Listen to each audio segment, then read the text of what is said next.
வருபவரே, எப்போதும் இருப்பவரே,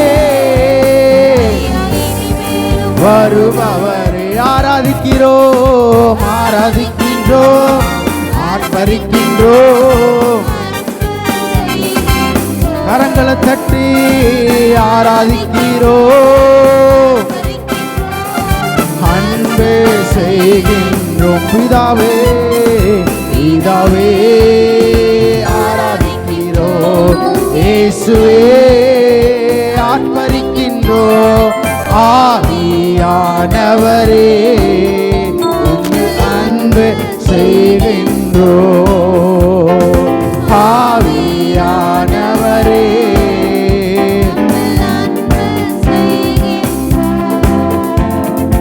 உமது செயல்களெல்லாம் அதிசயமானவைகள், உமது செயல்களெல்லாம் அதிசயமானவைகள், உமது வழிகளெல்லாம் சத்தியமானவைகள், உமது ஐயா சத்தியமான. ஆராதிக்கிறோம், ஆராதிக்கின்றோம், அன்பே இயேசுவே ஆராதிக்கின்றோம், அன்பே செய்.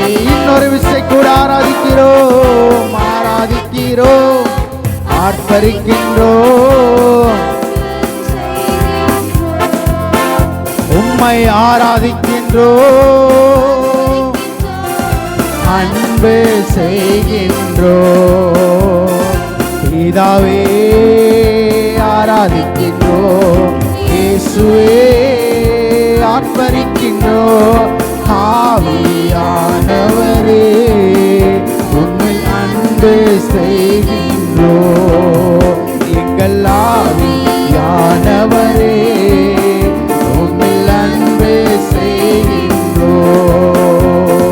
பாரிசுத்தர், பாரிசுத்தரே பரலோக ராஜாவே, பாரிசுத்தர், பாரிசுத்தரே பரலோக ராஜாவே, எப்போதும் இருப்பவரே, ஐயா இனிமேலும் வருபவரே, எப்போதும் இருப்பவரே, ஐயா இனிமேலும். இன்னொரு விசை கூட எப்போதோ, எப்போதும் இருப்பவரே, ஐயா இனிமேலும் வருபவரே, எப்போதும் இருப்பவரே, ஐயா இனிமேலும் வருபவரே. உம்மை ஆராதிக்கிறோம், ஆர்ப்பரிக்கின்றோம், அன்பு செய்கின்றோம், உம்மை ஆராதிக்கிறோம், அன்பு செய்கின்றோம், உம்மை ஆராதிக்கின்றோம், அன்பு செய்கின்றோம், உம்மை ஆராதிக்கின்றோம், அன்பு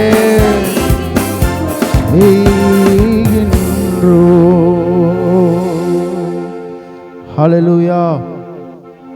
ஜெபத்தோட்ட ஜெயங்கர் பாட்டு புஸ்தகத்தில் 381வது பாடல். தகப்பனே தந்தையே தலை நிமிர செய்பவர் நீர், கேடகம் நீரே மகிமையும் நீரே, தலை நிமிர செய்பவர் நீரே, தலை நிமிர செய்பவர் நீரே, தலை நிமிர செய்பவர் நீரே. எத்தனை பேர் விசுவாசிக்கிறீங்க அவர் என் தலையை நிமிர செய்வார், நான் வெட்கப்பட்ட இடங்களில் அவர் என்னை உயர்த்துவார் என்று நம்புறவங்க மாத்திரம் கரங்களை தட்டி ஆண்டவருடைய நாமத்தை மகிமைப்படுத்துவோமா? ஹல்லேலூயா. எல்லாரும் சேர்ந்து தகப்பனே தந்தையே தலை நிமிர செய்பவர் நீரே, தகப்பனே. எல்லாரும் கரங்களை தட்டி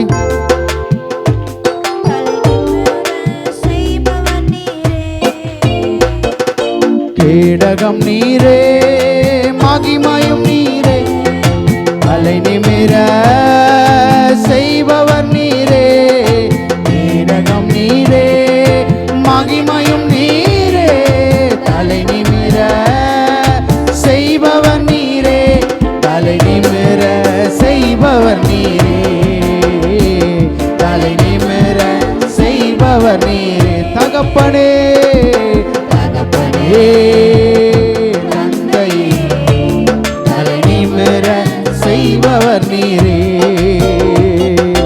தகப்பனே தந்தை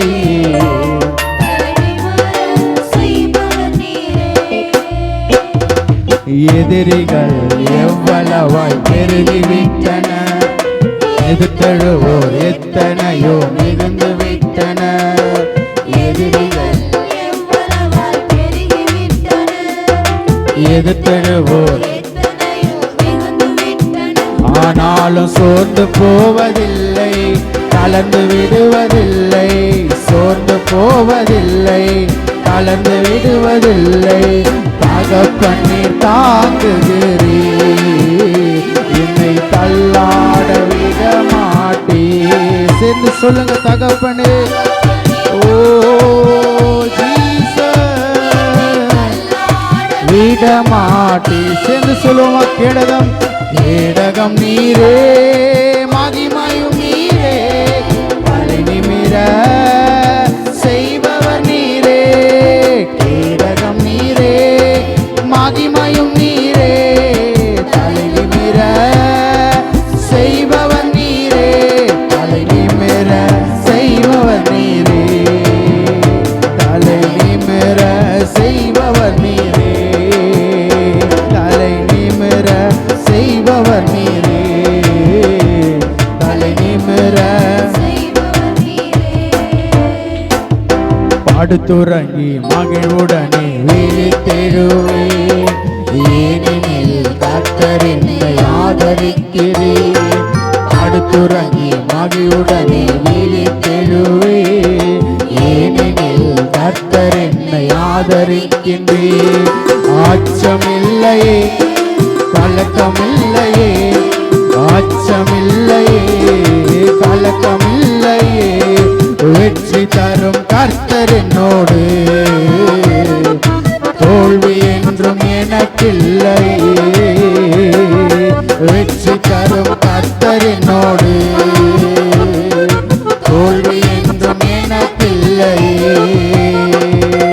கேடகம் நீரே மகிமையும் நீரே தலை நிமிர செய்பவர் நீரே கேடகம் நீரே மகிமையும் நீரே தலை நிமிர செய்பவர் நீரே தலை நிமிர செய்பவர் நீரே தலை நிமிர செய்பவர் நீரே தலை நிமிர தலை நிமிர ஒன்றுக்கும் நான் கலங்காமல் ஸ்தோத்தரிப்பேன் அறிவு கெட்டா பேரமைதி பாதுகாக்குதே ஒன்றுக்கும் நான் கலங்காமல் ஸ்தோத்தரிப்பேன் அறிவு கெட்டா பேரமைதி பாதுகாக்குதே நீர் விரும்பத்தக்கவை தூய்மையானவை நீர் விரும்பத்தக்கவை தூய்மையானவை அவைகளையே தியானம் செய்கிறேன் தினம் அறிக்கை செய்து ஜெயம் எடுப்பே அவைகளையே தியானம் செய்கிறேன் தினம் அறிக்கை செய்து ஜெயம் எடு கேடகமே கேடகம் நீரே தலை நிமிர செய்பவர் நீரே கேடகம் நீரே மகிமையும் நீரே தலை நிமிர செய்பவர் நீரே நிமிர செய்பவர் நீரே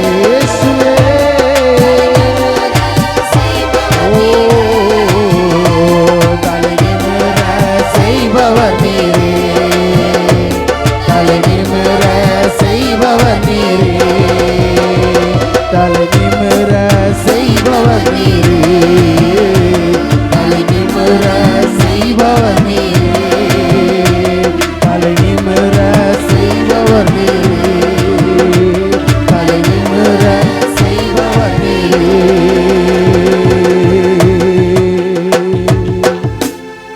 ஹalleluya. எல்லாரும் அப்படி முழங்கால் படிக்கணும். எல்லாரும் முழங்கால் படிக்கணும். தேங்க்யூப்பா. எல்லாரும் வாய்களை திறந்து கொஞ்ச நேரம் ஆண்டவரை துதியினால பிரியப்படுத்த போகிறோம். வேதம் சொல்லுகிறது, இந்த ஜனத்தை எனக்கென்று ஏற்படுத்தினேன், இவர்கள் என் துதியை சொல்லி வருவார்கள். அவரை துதிப்பதற்காகவே தெரிந்து கொள்ளப்பட்ட சந்ததியாய் நாம் இருக்கிறோம். எத்தனை பேர் அவரை உண்மையாய் துதிக்க ஆயத்தமாக இருக்கிறீங்களோ? இருக்கிற இடத்துல உங்கள் உள்ளத்தின் ஆழத்திலிருந்து அவரை துதித்து பிரியப்படுத்துங்க. ஹalleluya. ஓ தகப்பனே, உமக்கு நன்றி செலுத்துகிறோம் ராஜா. எல்லாரும் வாய்களை திறந்து துதிங்க. கொஞ்ச நேரம் துதிங்க. துதிங்க. துதிக்க துதிக்க துதிக்க நிலைகள் எல்லாம் மாறும். நம்ம என்னைக்கு துதிக்காமல் அமைதியாக இருக்கிறோமோ நம்ம நிலை இருக்கிற மாதிரியே தான் இருக்கும்.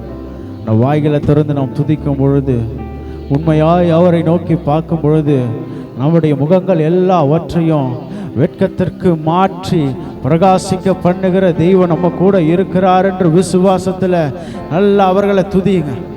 துதிங்க. அவர் துதிக்கு பாத்திரர், அவர் கணத்துக்கு பாத்திரர். எல்லா துதி கன மகிமைக்கு அவர் ஒருவருக்கு தான் அப்படின்னு நம்புறவங்க அவரை துதிங்க. ஹalleluya.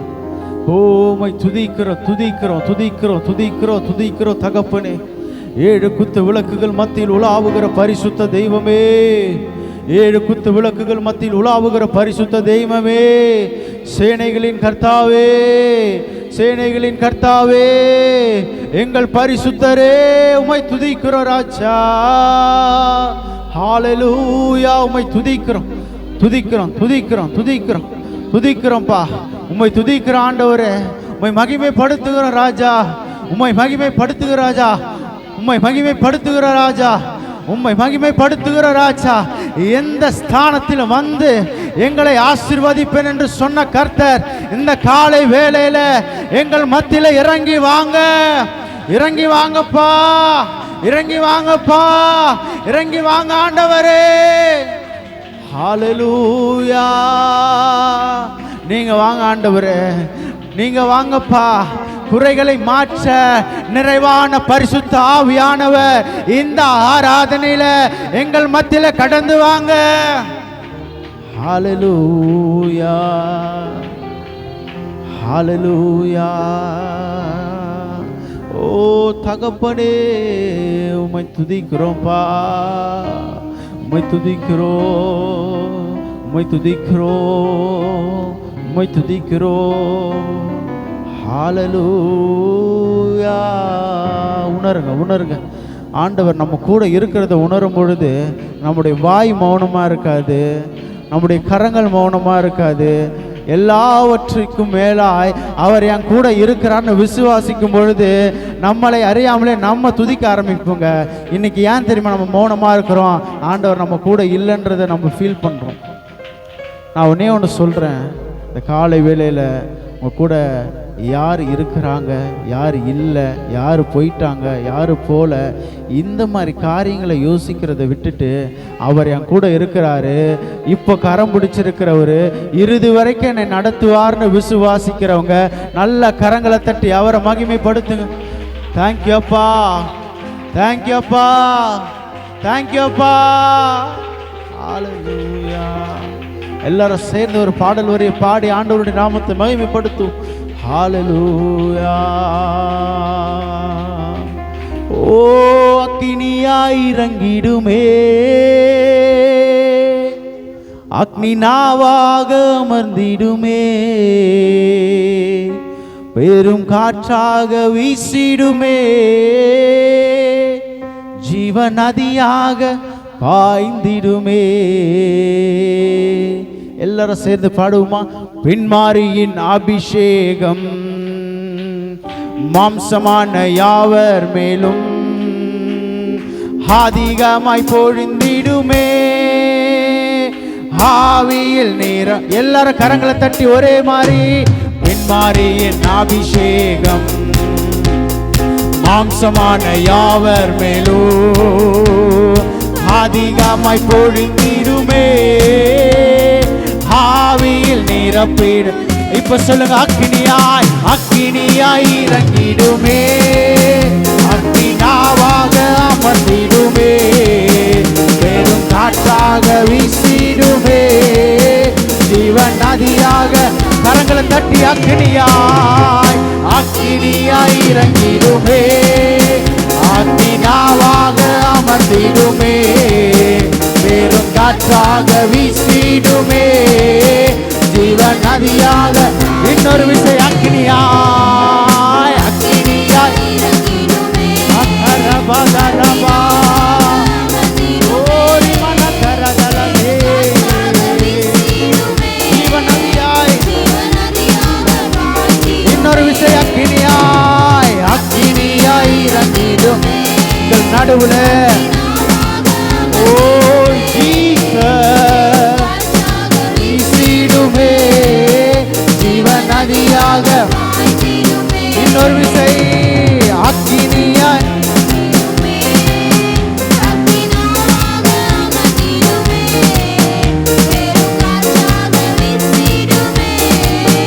ஜீவன் நதியாக. அக்கினியாய் அக்கினியாய் இறங்கிடுமே,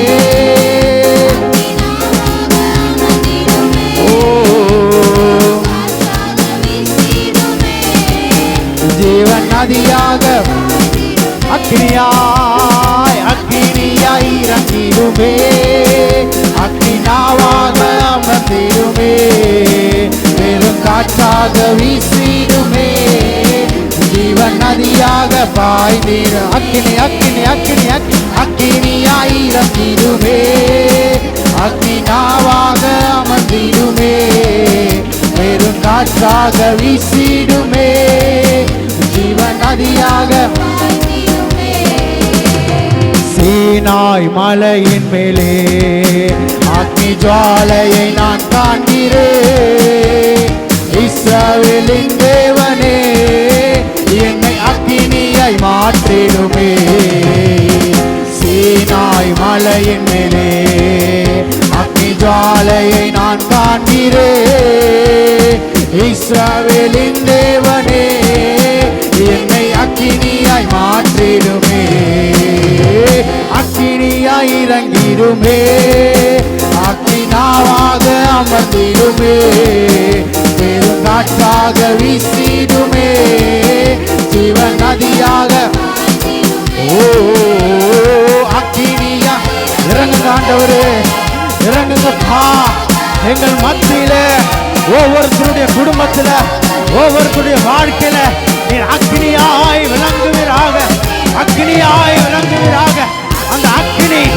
அந்த அக்கினி எங்கள் எல்லைகளை சுற்றி இருக்கிற பாகால் கூட்டத்தை அழிக்கிற அக்கினி இயேசுவின் நாமத்தில் இப்பொழுது இப்பொழுது இப்பொழுது ஒரு அக்கினி எங்களை பற்றி. ஓ சாக்காரே நிக்கமா துரபாபா துரபாலா சேகரதரபாலா நிமனகர திரிதியாந்தரமாவு நிமாகரேஷே ரக்கா ஓ திரபாபாபா. நடைக்கட்டு ஆண்டவரே, அக்கினி மழை சபையை நடைக்கட்டு ஆண்டவரே.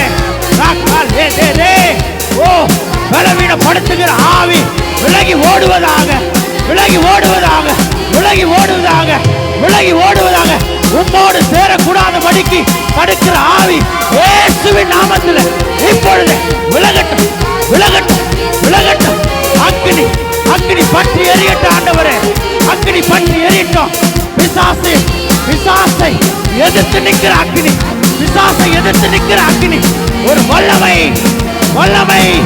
முகங்களை முறிக்கிற வல்லமை இப்பொழுது இப்பொழுது இயேசுவின் நாமத்தில் ராக்கா ஷாக்காதே. அக்கினியாய் இறங்கிடுமே, அக்கினாவாக அமர்ந்திடுமே, பெரும் காற்றாக வீசிடுமே, ஜீவன் நதியாக.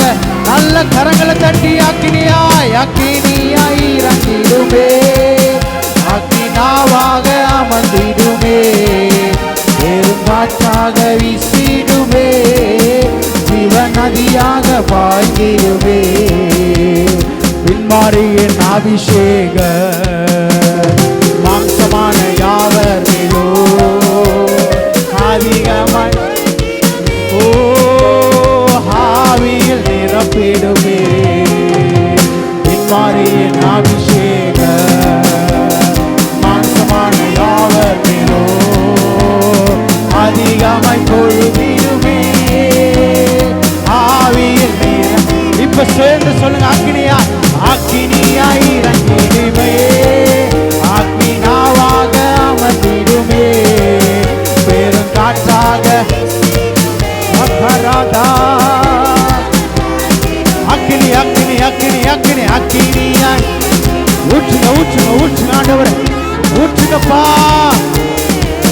பெரும் காற்றாக வீசிடுமே ஜீவன் நதியாக ஓ என் உள்ளம் உடைந்திட்டாலோ உம்மையை நான் நம்பிடுவே என் உள்ளம் உடைந்திட்டாலும் உம்மையை நான் நம்பிடுவே ஒரு நொடியோ உம்மை பிரிந்து என்னால் வாழவே முடியாதையா ஒரு நொடியோ உம்மை பிரிந்து என்னால் வாழவே முடியும். இன்னொரு விஷயம் கூட என் கூட சேர்ந்து என் உள்ளம் உடைந்திட்டாலும் உம்மையை நான் நம்பிடுவே என் உள்ளம் உடைந்திட்டாலும் உம்மையை நான் நம்பிடுவே ஒரு நொடியோ உம்மை பிரிந்து என்னால் வாழவே முடியா. இந்த வார்த்தை சொல்லுங்க,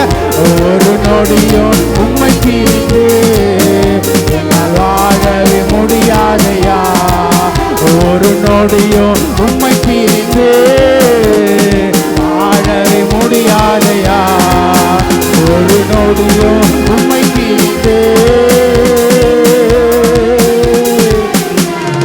நாள் வாழவே முடியாதையா. ரெண்டு கரங்களை உயர்த்தி இந்த வரிய கடைசியா ஒரு விசை என் உள்ளம் உடைந்திட்டாலும்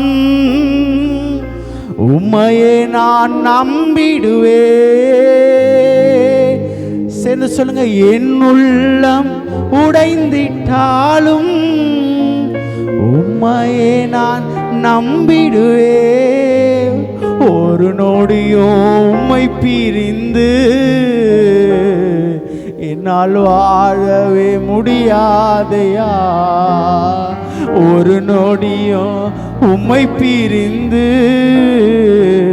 என்னால் வாழவே முடியாதையா. இன்னொரு விஷயம் ஒரு நொடியோ உம்மை பிரிந்து என்னால் வாழவே முடியாதையா என் உள்ளம் உடைந்திட்டாலும் உம்மையே நான் நம்பிடுவே என் உள்ளம் உடைந்திட்டாலும் உம்மையே நான் நம்பிடுவே ஒரு நிமிஷம் உம்மை பிரிந்து என்னால் வாழவே முடியாதையா ஒரு நிமிஷம் உம்மை பிரிந்து என்னால் வாழவே முடியாதையா. என் உள்ளம் எத்தனை பேரால நொறுக்கப்பட்டாலும் நெருக்கப்பட்டாலும் நான் வேதனைப்பட்டாலும் நான் துன்பப்பட்டாலும் அவர் என் கூட இருக்கிறாருன்ற ஒரு நம்பிக்கை என்கிட்ட இருக்கும் பொழுது அவர் என்னை இமைப்பொழுது என்னை விட்டு விலக மாட்டாருன்ற ஒரு எண்ணம் எனக்குள்ள இருக்கும் பொழுது நான் தனிமையை ஃபீல் பண்ணவே மாட்டேங்க. அப்படியாய்ப்பட்ட தெய்வம் நம்ம கூட இருக்குங்க. அந்த தெய்வத்துடைய மகிமை என்னன்னு அநேகருக்கு இன்னைக்கு தெரியல. இன்னைக்கு அவரால் தெரிந்தெடுக்கப்பட்ட சந்ததியாக இருக்கிற நமக்கு அவருடைய மகிமை என்னன்னு தெரியணும். ஒரு நிமிஷம் கூட ஒரு இமைப்பொழுது கூட என்னை விட்டு சற்று தள்ளி கூட நிற்க மாட்டாருங்க, தள்ளி கூட நிற்க மாட்டார். அப்படி ஆய்ப்பட்ட தெய்வத்தை ஆராதிக்கிறோம். இந்த ஆராதனையுடைய அவருடைய பிரசன்னம் நம்மத்தில் கடந்து வந்திருக்கிறது. இன்னும் இருக்கிற காரியங்களில் தேவ மகிமை நம்மோடு கூட வெளிப்படணும். இயேசுவின் நாமத்தில் பிதாவே, ஆமென். நல்ல குணங்கள், வெரி குட், வெரி குட். தாவீதுடைய நல்ல குணங்கள். அந்த நல்ல குணங்கள் என்னன்றது நாம் என்ன செய்ய போகிறோம், பார்க்க போகிறோம். அந்த நல்ல குணங்களில் நான் ஒரு 7 காரியங்களை எடுத்து வச்சேன். அப்போ அது என்ன அப்படின்னா, ஒரு தலைப்புக்கு ஒரு வாரம் அப்படின்னா 7 வாரம் மெசேஜ் அது. அப்படி தான் நான் அதை எடுத்திருக்கிறேன் தியானித்து. பட் ஆனால் அது கண்டினியூவாக போகுமான்றதெல்லாம் சொல்ல முடியாது. ஆனால் ஒரு தொடர்ச்சியாக ஒரு 7 நாளுக்கு ஜெபம் நடந்தால் அந்த முழு சப்ஜெக்டையும் என்ன செய்ய முடியும், பார்க்க முடியும். அதில் தலைப்பு ஒன்றிய சொல்கிறேன். ஒரு வேளை என்னைக்குனா தேவனுக்கு சித்தமானா நாம் என்ன செய்ய முடியும். ஆமாம், தாவீதுடைய அந்த நல்ல குணங்களில் முதல் குணம் என்னென்னா, முதல் தேவனுக்கு பிரியமாக இருந்தான், அல்லது தேவனுடைய இருதயத்துக்கு ஏற்றவனாக இருந்தான். ஞாபகம் இருக்குமா, இல்லை எழுதிக்கிறீங்களா? அதில் ஏதோ ஒன்றை இன்னைக்கு நம்ம பார்க்க போகிறோம். அதில் முதல் என்ன அப்படின்னா, தேவனுக்கு இருதயத்துக்கு ஏற்றவன். ரெண்டாவது என்ன, அதுக்கு ரெஃபரன்ஸ் அப்போஸ்தலர் புத்தகம் 13:22. ரெண்டாவது, தேவனை மீது முழு நம்பிக்கை வைத்தவன். அல்லேலூயா. ரெண்டாவது என்னது, தேவன் மீது முழு நம்பிக்கை. ஏதோ ஒரு நம்பிக்கை அல்ல, 100% தேவனை நம்பி இருந்தவன். 1 சாமுவேல் 17 45 47 வரைக்கும் நீங்கள் அந்த வசனத்தை, அவன் கடவுள் மேல் நம்பிக்கை வைத்தான் என்று. மூன்றாவது காரியம், மனம் திரும்பினவன். தன்னுடைய தவறான நிலைகளிலும் மனம் திரும்பினவன். மனம் திரும்பினவன், தேவனுக்கு ஏற்றதை போல மனம் திரும்பினவன். மூன்றாவது, சங்கீதம் 51 1 முதல் 12 வசனங்கள் வரைக்கும் ஒரு மனம் திரும்புதலின் சங்கீதமாக அந்த சங்கீதம் இருக்கும். அதை நம்ம நிறைய முறை வாசிச்சிருக்கிறோம்.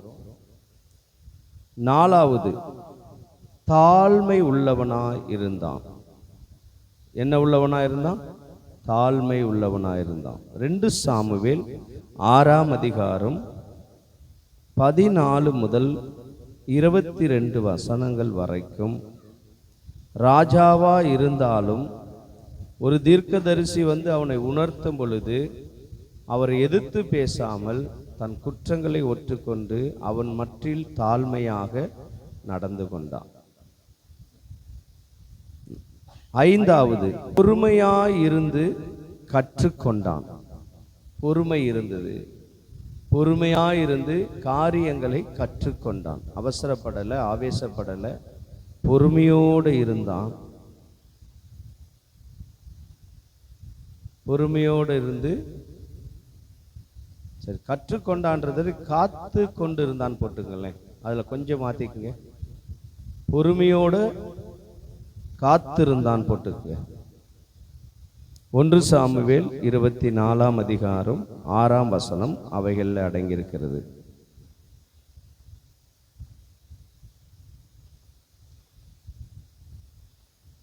மன்னிக்கிற குணம் கொண்டவன். மன்னிக்கிற குணம் கொண்டவன். எத்தனையோ முறை சவுல் அவனை கொலை செய்ய முயற்சித்த போதெல்லாம் அவனை மன்னித்து மன்னித்து விட்டு வந்தான். மன்னிக்கிற குணம் கொண்டவன். 7வது, தேவனுடைய சித்தத்தின்படியே விரும்புகிறவன் அல்லது செய்கிறவன். அவன் விருப்பத்தை காட்டிலும் தேவனுடைய சித்தம் என்ன செய்ய வேண்டும் என்று அதன்படி செய்ய ஆரம்பித்தவன். 1 சாமுவேல் 23 2வது வசனம், 30 8 வசனம். 8வது காரியம், எத்தனை காரியம் சொல்லியிருந்தேன்? இல்லை சரி, 8 போட்டுக்குங்க. 8 போட்டுக்குங்க. இது ரொம்ப முக்கியமானது. நன்றி இருதயத்தை கொண்டவனாயிருந்தான். நன்றியின் இருதயத்தை கொண்டவனாயிருந்தான். சங்கீதம் 103 சங்கீதம் 1 முதல் 5 வசனங்கள் வரைக்கும். அல்லேலூயா. சரி, இந்த 8 காரியங்களை கொண்டவன் இந்த தாவீது. இவர் 8ஆம் போர் ஈசாயி மகனாய் பிறந்தார். ஈசாயிக்கு மகனாய் பிறந்தார். இவர் எத்தனாம் போர்? இவர் 8ஆம் போர். அதனால 8 குணாதிசயங்களை கொண்டவர் தான் இந்த தாவீது. இதுல நாம முதல் இன்னைக்கு ஒரு காரியங்களை என்ன செய்யலாம்? தியானிக்கலாம். ஒரு காரியங்களை தியானிக்கலாம். முதல் காரியம் என்ன சொன்னேன்? அதில் அப்போஸ்தலர் புத்தகம் 13ஆம் அதிகாரம் 22வது வசனத்தை வாசிக்க கேட்கலாம். பின்பு அவர் அவனை தள்ளி தாவீதை அவர்களுக்கு ராஜாவாக ஏற்படுத்தி ஈசாயின் குமாரனாகிய தாவீது என் இருதயத்துக்கு ஏற்றவனாக கண்டேன். எனக்கு சித்தமானவைகளை எல்லாம் அவன் செய்வான் என்று அவனை குறித்து சாட்சி கொடுத்தார். அல்லேலூயா. ஆண்டவர் இஸ்ரவேலின் மேலே ராஜாவை உண்டாக்க வேண்டும். ஆண்டவருக்கு இந்த சிந்தனை இருந்து கொண்டிருந்தது. கவனிக்கிறீங்களா? ஆமா, இது ஒரு பாடம் மாதிரி போறதுனால கொஞ்சம் ஸ்லோவா தான் போகும். ஆனா புரிஞ்சுக்கிட்டீங்கன்னா உங்க வாழ்க்கைக்கு மிக பிரயோஜனமாக இந்த சத்தியம் அடங்கியிருக்கும். இஸ்ரவேலின் மேல் ராஜாவாக ஆண்டவர் ஒரு மனிதனை தெரிந்து கொண்டிருந்தார், ஒரு மனிதனை முன்குறித்திருந்தார். ஆனா அதற்கு முன்பாக ஜனங்கள் எல்லாரும் ஒன்று திரண்டு எங்களுக்கு ஒரு ராஜா வேண்டும் என்று முதல் முறையாக, அதாவது உலகத்தில் தேசத்தில் ராஜாக்கள் முதல் இல்லை இது. அல்லேலூயா. ராஜாக்களின் காலத்துல தான் ராஜாக்கள் நமக்கு உண்டாகிறாங்க. யாருக்கு? இஸ்ரவேலுக்கு. அதுல ஆண்டவர் 12 கோத்திரத்துல ஒரு கோத்திரத்தை முன்குறித்து வைத்திருந்தார். அந்த கோத்திரம் என்ன கோத்திரம்? யூதா கோத்திரம். என்ன கோத்திரம்? யூதா கோத்திரம். அப்போ ஆண்டவர் யூதா கோத்திரத்துல ஒருவனை தேவன் தெரிந்து கொண்டு முன்குறித்து வைத்திருக்கிறார். அந்த முன்குறித்து வைத்திருந்த நோக்கத்தை சொல்றார். அவன் எனக்கு சித்தமானவைகளை எல்லாம் செய்வான். அவன் எப்படி செய்வானா? எனக்கு சித்தமானவைகளை செய்வான். அதனால் நான் அவனை என்ன செய்திருக்கிறேன்? முன்குறித்து வைத்திருக்கிறேன். பிறக்கிறதுக்கு முன்பாகவே தேவனாலே முன்குறித்து வைக்கப்பட்டவர் தான் இந்த தாவீது. ரொம்ப நல்ல மனிதன் தான். வேத பண்டிதர்கள், வேத ஆராய்ச்சியாளர்கள் சொல்றாங்க, தாவீதை போல துக்கத்தை அனுபவித்தவங்க ஒருவரும் என்ன செய்ய முடியாதான்? இருக்க முடியாது. நமக்கு எல்லாராலையும் துக்கங்கள் வந்தாலும் ஏதோ ஒரு மனிதனால நமக்கு ஒரு ஆறுதல் கிடைக்கும். பட் ஆனா இவனுடைய வாழ்க்கையில ஒருவராலையும் என்ன இல்லையா? ஆறுதல் கிடையாது. தகப்பன் வெறுத்தான், தாய் தள்ளினாள், கூட பிறந்தவர்கள் உதாசீனப்படுத்தினார்கள். அந்த ஊர் மக்கள் இருக்காங்க பார்த்தீங்களா, அங்க வேதம் சொல்லுகிறது, அவன் அந்த ஊருக்குள்ள வரும் பொழுது அந்த ஊர் மக்களே இவனை ரொம்ப பரிகாசம் பண்ணி தப்பு தப்பா தன் தகப்பனிடத்துல போய் சொல்லி அவனை ஒவ்வொரு நாளும் பாடுகளுக்குள்ளாக நடத்துவாங்களாம்.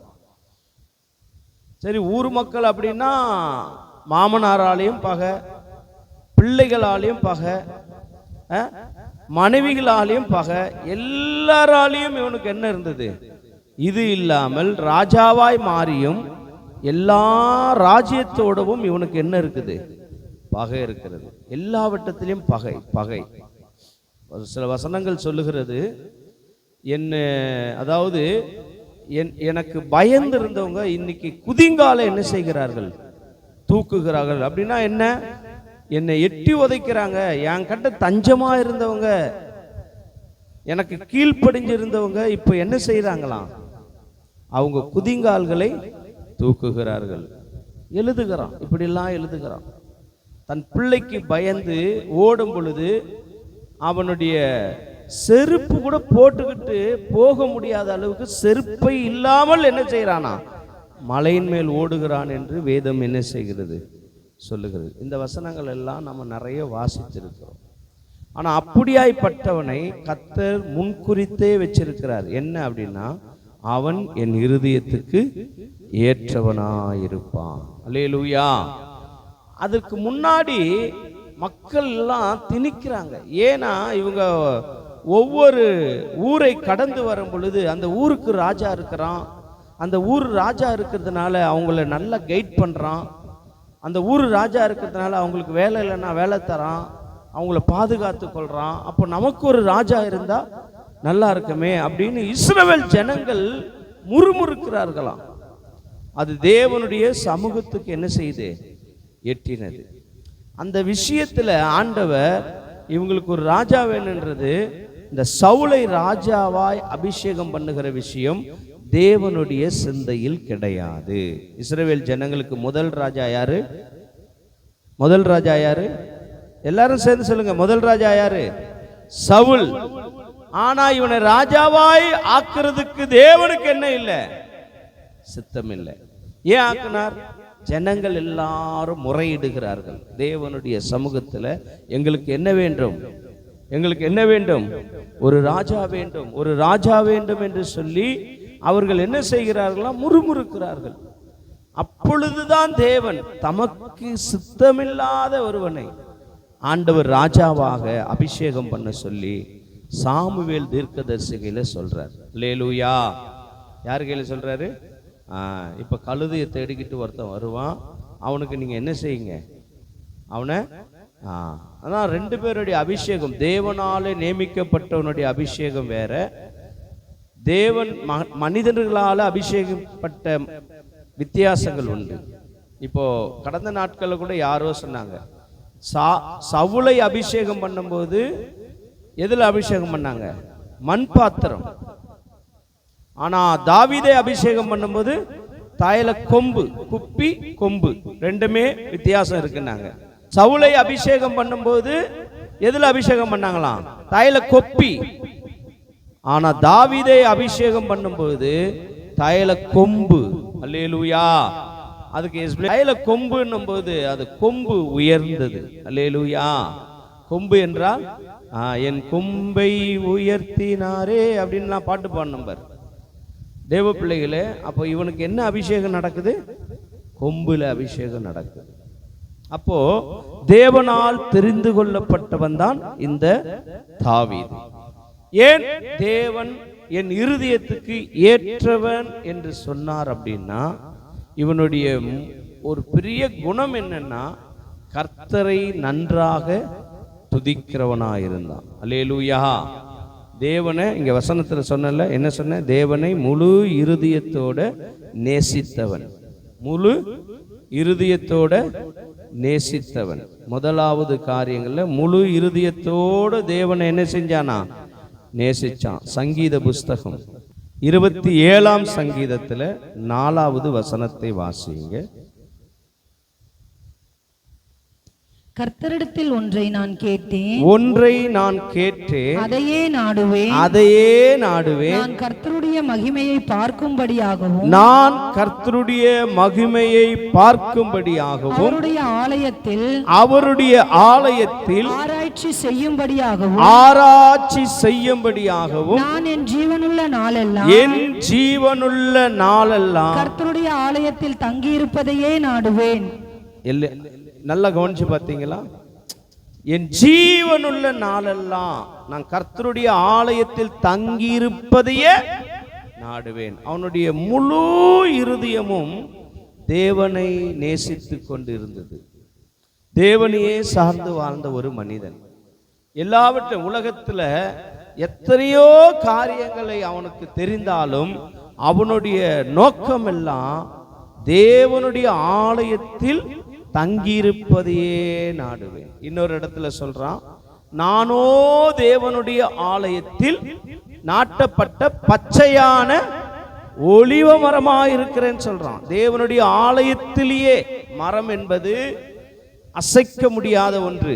ஒரு இடத்துல இருந்து இன்னொரு இடத்துல திருப்பி என்ன செய்யாது, போகாது. ஒரு இடத்துல வச்சா, இப்ப இந்த மரம் பார்க்கிறேன், நான் பிறந்ததுல இருந்து இந்த வேப்ப மரத்தை என்ன செஞ்சிட்டு இருக்கிறேன், பார்த்துட்டு இருக்கிறேன். அந்த மரம் அங்கேயே தான் இருக்கிறது, ஒரு மாற்றம் இல்லை. ஒரு நாள் இங்கேயோ இல்ல ஒரு வருஷத்துக்கு இங்கேயோ, 2வது வருஷம் வேற எங்கேயோ இல்ல. அப்படின்னா என்ன, நிலைத்திருக்க விரும்புகிறதுக்கு தான் அவன் சொல்றான். நானோ தேவனுடைய, இந்த வசனம் எங்க இருக்குன்னு தெரியுமா? சங்கீதம் வாசிமா. நானோ தேவனுடைய ஆலயத்தில் பச்சையான ஒலிவ மரத்தை போல் இருக்கிறேன். பச்சையான ஒலிவ மரத்தை போல இருக்கிறேன். கரங்களை தட்டி ஒரு ஆமேன் சொல்லுங்க. அப்ப என்ன அடையாளம் இது அப்படின்னா, அந்த தேவனுடைய ஆலயத்தில் நிலைத்திருக்கிறதையோ, தேவனுடைய ஆலயத்தில் தங்கி இருக்கிறதையோ அவன் விரும்புகிறத அந்த வார்த்தை என்ன செய்யப்படுகிறது, காணப்படுகிறது. இன்னைக்கு தாவீதை போல நீங்களும் நானும் அவருடைய இருதயத்துக்கு ஏற்றவர்களா இருக்க வேண்டும் என்று சொன்னா, முதல் காரியம் நம்மளுடைய முழு இருதயத்தோட தேவனை நேசிக்கிற ஒரு நபராக காணப்பட வேண்டும். அல்லேலூயா. யாரை நேசிக்கிறது? இந்த உலகத்துல என்ன ஒன்னாலும் நம் கண்ணை மறைக்கிற காரியங்களா இருக்கலாம். ஆனா நான் யாருக்கு அடிமை, எதுக்கு அடிமை அப்படின்னா, தேவனுக்கு மட்டும்தான் எப்படி இருக்கணும், அடிமையாக காணப்பட வேண்டும். ஒரு ஆளிலேயே சொல்லுங்க, ஒரு ஆளிலேயே சொல்லுங்க. அப்ப ஏன் அப்படின்னா, ஆண்டவர் அதையே விரும்புகிறார். ஆண்டவர் அதையே என்ன செய்கிறாரு, நேசிக்கிறார். இந்த முதல் முறையாக ஆதாமை படைத்து ஏவாளை படைச்சிட்டு ஆண்டவர் அவங்கிட்ட சில காரியங்கள் எல்லாம் பேசிட்டு போயிட்டார். ஆனா போயிட்ட உடனே ஆண்டவர் வந்து பார்க்கும் பொழுது, இவங்க பழத்தை சாப்பிட்டுட்டு இவங்க கண்கள் திறக்கப்பட்டு இவங்க நிர்வாணி என்று அறிந்து இவர்கள் தேவனுக்கு பயந்து ஒளிந்திருக்கிறார்கள். அப்ப ஆண்டவர் வந்து, ஆண்டவருக்கு எல்லாம் தெரியும், தெரிஞ்சு அங்க வந்து கேட்கும் பொழுது ஆண்டவர் கேட்கிறார், நான் புசிக்க வேண்டாம் என்று சொன்ன கனிகளை ஏன் புசித்தீர்கள்? அப்போ ஸ்டேட்மெண்ட் என்ன கொடுக்கிறாரு ஏவாள் அப்படின்னா, நீர் தந்த ஸ்திரியானவளே எனக்கு என்ன செஞ்சிட்டா. அப்போ ஆண்டவர் ஒரு கேள்வி கேட்கிறார். என்ன கேட்கிறாருன்னா, அப்போ என் வார்த்தைக்கு நீ கீழ்ப்படியில, என் வார்த்தைக்கு நீ பயப்படல, உன் மனைவியின் சொல்லுக்கு கீழ்ப்படிஞ்சாயா? அப்படின்னா என்ன அர்த்தம்? அப்ப என் வார்த்தையை காட்டிலும் அவளுக்கு என்ன கொடுத்திருக்கிற, முக்கியத்துவம் கொடுத்திருக்கிற, அவளுடைய வார்த்தையின்படி செஞ்சிட்டு இருக்கிற, என் வார்த்தைக்கு கீழ்ப்படியில. அப்ப நான் சொன்னதை காட்டிலும் அவன் சொன்னது உனக்கு என்ன ஆயிடுச்சு? அந்த ஒரு கான்செப்ட்ல பேசும்போது எனக்கு ரொம்ப அது இன்ட்ரெஸ்டா இருந்தது. அதுல எங்க எதை கொண்டு வந்தெல்லாம் ஜாயின் பண்றாரு அப்படின்னா, அந்த ஒரு விஷயத்தை பார்த்துக்கிட்டு தான் ஆபிரகாம் கொண்டு வர்றாரு. என்னன்னா, உன் பிள்ளைய நீ என்ன செய், பலியிடு அப்படின்னாரு. அப்போ அவன் வந்து உறவு பெருசா எடுத்துக்கிட்டு மனைவி சொன்னதை கீழ்ப்படிஞ்சானே, இவன் பிள்ளையே இல்லாத இவனுக்கு பிள்ளையை தந்துட்டு இந்த பிள்ளை எனக்கு பலி செலுத்துனா இப்ப பிள்ளையா கர்த்தரா அப்படின்னு ஆபிரகாம் எதை பார்க்கிறார் அப்படின்னு சொல்லிட்டு ஆண்டவர் ஆபிரகாமை என்ன செஞ்சாரு, சோதித்தார். இந்த வசனம் அப்படியே போட்டிருக்கும். ஆண்டவர் ஆபிரகாமை என்ன செஞ்சாரு, சோதித்தார். அப்போ அவனை பலி செலுத்த சொல்லிட்டார். அவன் பலி செலுத்துறதுக்காக கொண்டு போறான். உடனே பலி செலுத்தணும். பலினா இப்போ நமக்கு மனசு மாறிடும். ஒன்றை கொடுக்கறதுக்கு முன்னாடி நம்ம வந்து நல்லா கவனிச்சு பாருங்க. உங்களுக்கு சிம்பிளா புரியறதுக்காக சொல்றேன், மற்றபடி உங்களை யாரையும் குற்றப்படுத்தினு இல்லை. உங்களுக்கு ஒரு பணம் வர வேண்டியது இருக்குது, இல்லை ஒரு சொத்து சுகம் வர வேண்டியது இருக்குது. அது வரும் பொழுது நீங்க என்ன செய்வீங்கன்னா, இப்படி வந்தா ஆண்டவருக்கு இவ்வளோ என்ன செய்யலாம். இது எப்போ டிசிஷன் எடுக்கிறது? வர்றதுக்கு முன்னாடி, வேலை கிடைக்கிறதுக்கு முன்னாடி கூட நம்ம சொல்லுவோம், இந்த வேலை கிடைச்சிச்சுன்னா ஆண்டவருக்கு நான் இதை செலுத்துவேன் அதை செலுத்துவேன் அப்படின்னு நம்ம என்ன செய்யறோம், நிறைய பொருத்தனை பண்ணியிருக்கிறோம். ஆனா அது கையில வரும் பொழுது நம்ம மனசு என்ன செஞ்சிடும், மாறி போயிடும். மாறி போயிடுமா, மாறி போயிடாதா? பணமே அப்படின்னா ஒரு பிள்ளையாச்சே இவனுக்கு, இவனை பலி செலுத்த சொல்றாரு. அப்பனா இன்னைக்கே போயிட்டு டக்குன்னு பலி செலுத்திட்டு வந்துட்டா கூட மேட்டர் முடிஞ்சிருக்கும்.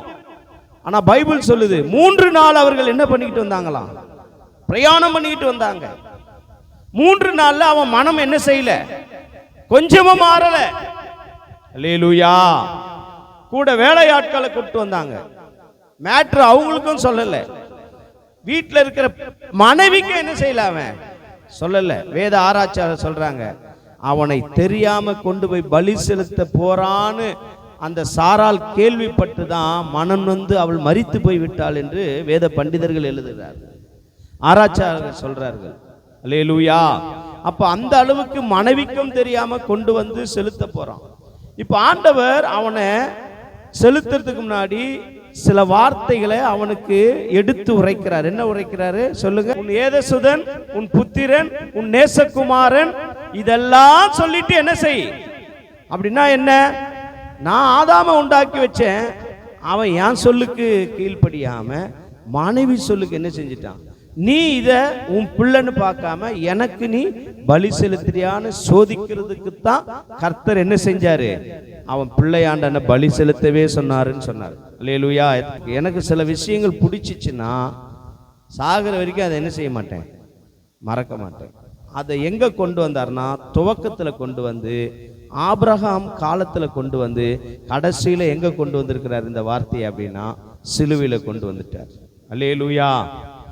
ஓ தபருங்க, நீங்க என்னை பின்பற்றினா நீ என்னத்தெல்லாம் விட்டுட்டு வரணும்னு சொல்றாரு? உன் தாய் தகப்பன் உன் உடன்பிறப்புகள் எல்லாத்தையும் விட்டுட்டு தான் நீ என்ன செய்யணும்? பின்பற்றி வரணும் அப்படின்னு சொன்னார். அல்லேலூயா சொல்லுங்க.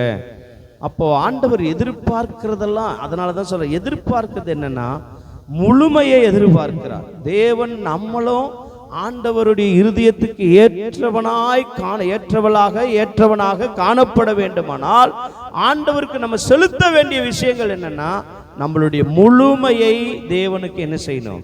செலுத்தணும். அதை செலுத்தினவன் தான் இவன். முழு இருதயத்தோட அந்த தேவனுடைய சமூகத்தில் தேவனுடைய ஆலயத்தில் தங்குறதையே நான் நாடுகிறேன் என்று சொல்லுகிறான். அல்லேலூயா.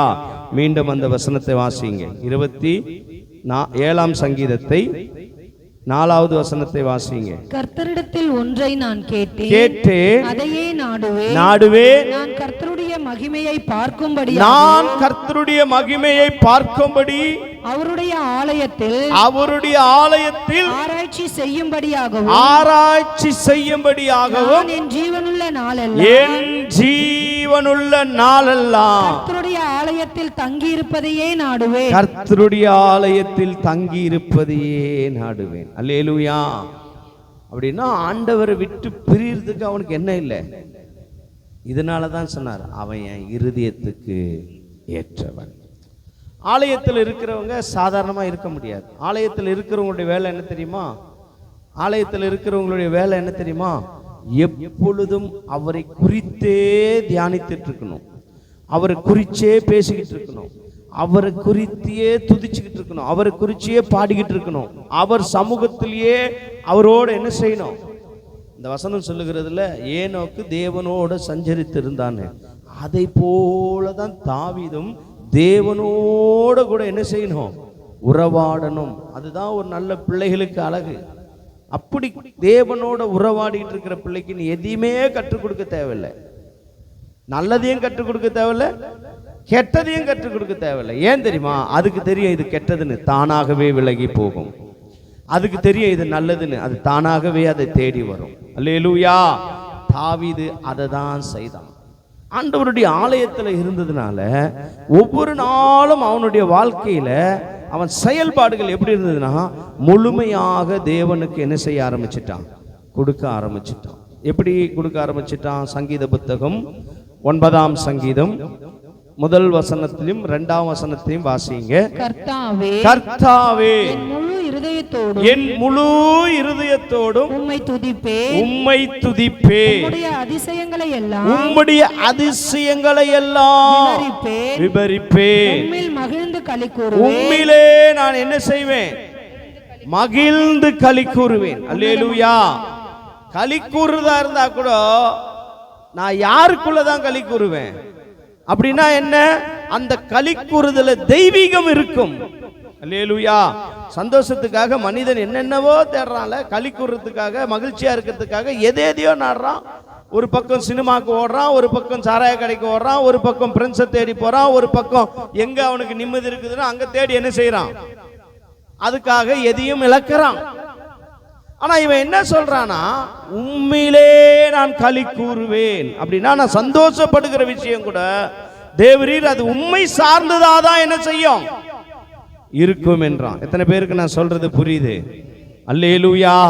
இன்னைக்கு நீங்கள் தேவனுடைய இருதயத்துக்கு ஏற்ற நபராய் மாறணும்னா உங்கள் முழு இருதயத்தோட கர்த்தரை துதிக்கிறவர்களா இருக்க வேண்டும். அப்படிதான் அந்த வசனம் சொல்லுகிறது. அதே சங்கீத புஸ்தகம் 96ஆம் சங்கீதத்துல 1-2 வசனங்களை வாசிங்க. கர்த்தருக்கு புதுப்பாட்டை பாடுங்கள், கர்த்தருக்கு புதுப்பாட்டை பாடுங்கள், பூமியின் குடிகளே, பூமியின் குடிகளே, எல்லாரும் கர்த்தரை பாடுங்கள். பாருங்க, அவன் அங்க ஆலயத்திலிருந்து துதிக்கிறது இல்லாம அந்த அனுபவத்தை ஏற்றுக்கொண்டு பூமிக்கு சொல்றான், பூமியின் குடிகளே நீங்க எல்லோரும் யாரை பாடுங்க? கர்த்தரை பாடுங்க. அல்லேலூயா. பாடுகிறவர்களை அவர் ஆண்டவருக்கு ரொம்ப பிடிக்கும். அவரை துதிக்கிறவர்களை ஆண்டவருக்கு ரொம்ப பிடிக்கும். அதுல அவரு அதாவது என்ன சொல்றது, மயங்கி போகிறவர். நீங்க போய் சில நேரங்களிலே நீங்கள் அதிகமாய் ஜெபிக்கிறதை காட்டிலும் ஒரு 10 பாட்டை பாடி ஆண்டவர் ஆராதிச்சு பாருங்க, அவர் உங்களோடு அப்படியே க்ளோஸா இணைஞ்சிருவார். இந்த தாவீது கிட்ட தெரிஞ்ச ஃபார்முலாலாம் என்ன அப்படின்னு சொன்னா, அவன் ஆண்டவரை அதிகமாய் துதிக்க ஆரம்பிச்சுட்டு கடைசியா என்ன செய்வானா, அவன் விண்ணப்பத்தை சொல்லிடுவான். இது ஆண்டவர் எல்லா வட்டத்திலும் அவனுக்கு சம்மதிச்சுக்கிட்டு செயல்பட்டுக்கிட்டே இருக்கிறார். அவன் என்ன கேட்கிறானோ அத்தனையும் என்ன செய்யறாரு, கொடுக்கிறார். அதுக்கு ஒரே விஷயம் என்ன அப்படின்னா, அவன் தேவனை துதித்து பாடுகிறதுல முழு இருதயத்தை செலுத்தினவன். அல்லேலூயா. துதிக்கிறது, நான் இப்ப இங்க துதியின் 1 எடுத்தேன். அந்த துதியின் 1ல 5 விதமான கேரக்டர்ல அவன் துதிக்கிறான். 5 விதமான வித்தியாசமாய் தேவன் அவன் துதிக்கிறான். துதிக்கிறதுல பல வகை இருக்கு. அதுல ஒன்றுதான் பாடி தேவனை என்ன செய்கிறது, துதிக்கிறது. அல்லேலூயா, அல்லேலூயா. சங்கீத புஸ்தகம் 108ஆம் சங்கீதத்துல 1 வசனத்திலிருந்து வாசிங்க. தேவனே, தேவனே என் இருதயம் ஆயத்தமாயிருக்கிறது, நான் பாடி கீர்த்தனம் பண்ணுவேன், நான் பாடி கீர்த்தனம் பண்ணுவேன், என் அதிகாலையில் விழிப்பேன், அதிகாலையில் விழிப்பேன், உமது மகிமை பூமி அனைத்தின் மேலும் உயர்ந்திருப்பதாக. அல்லேலூயா சொல்லுங்க. இப்படியெல்லாம் ஆண்டவரை வர்ணிச்சு வர்ணிச்சு வர்ணிச்சு வர்ணிச்சு தாவீதுடைய வாழ்க்கையில என்ன செய்ய ஆரம்பிக்கிறானா, துதிக்க ஆரம்பிக்கிறான். அந்த 1 வசனத்தை மீண்டும் வாசிங்க. தேவனே, தேவனே, என் இருதயம் ஆயத்தமாயிருக்கிறது. பாருங்க என்ன சொல்றான். இப்ப என்ன வர்ணிக்கிறான், துதிக்கிறான். எதுக்கு ஆயத்தமா இருக்குதுன்றான், அவரை வர்ணித்து துதிக்கிறதுல என் இருதயம் ஆயத்தமா இருக்கிறது என்றான். அல்லேலூயா சொல்லுங்க. எதுக்கு ஆயத்தமா இருக்குது, அவனை நல்லா கவனிங்க, அவனை ஆயத்தம் பண்ணி வச்சிருக்கிறேன்றான். எதுக்கு, நான் உங்களை வர்ணிச்சு துதிக்கிறதுல. இப்போ ஆண்டவரே என் இருதயம் எப்படி இருக்கிறது, நம்ம இருக்கிறோமா? கொஞ்சம் சிந்திச்சு பார்க்கணும். ஏன் தாவீது அளவில்லாமல் ஆசீர்வதித்தார்? சில நேரங்களில் நாம சொல்றோம், ஆடு மேய்த்தவன் அரசனாய் மாறினான், இருக்கிறதுல செல்வசீமானாய் மாறினான். அவன் ராஜ்யபாரம் 40 ஆண்டு காலத்துல வெற்றியை சிறந்தான். சவுலுக்கு பின்பு சவுலுடைய பிள்ளை ஆட்சி ஆண்டு இருந்தா அது ஆசீர்வாதமா இருந்திருக்கும். ஆனா அவனை தள்ளி தாவீதை இஸ்ரவேலின் மேல் ராஜாவாக தேவன் அபிஷேகம் பண்ணினார். ஆனா தாவீதின் பின் வேற ஒருவன் வரவில்லை. தாவீது பெற்ற பிள்ளை சாலமோனு தான் ராஜாவாய் வந்தார். அல்லேலூயா. இதை காட்டில என்ன வேண்ட ஆசீர்வாதம்?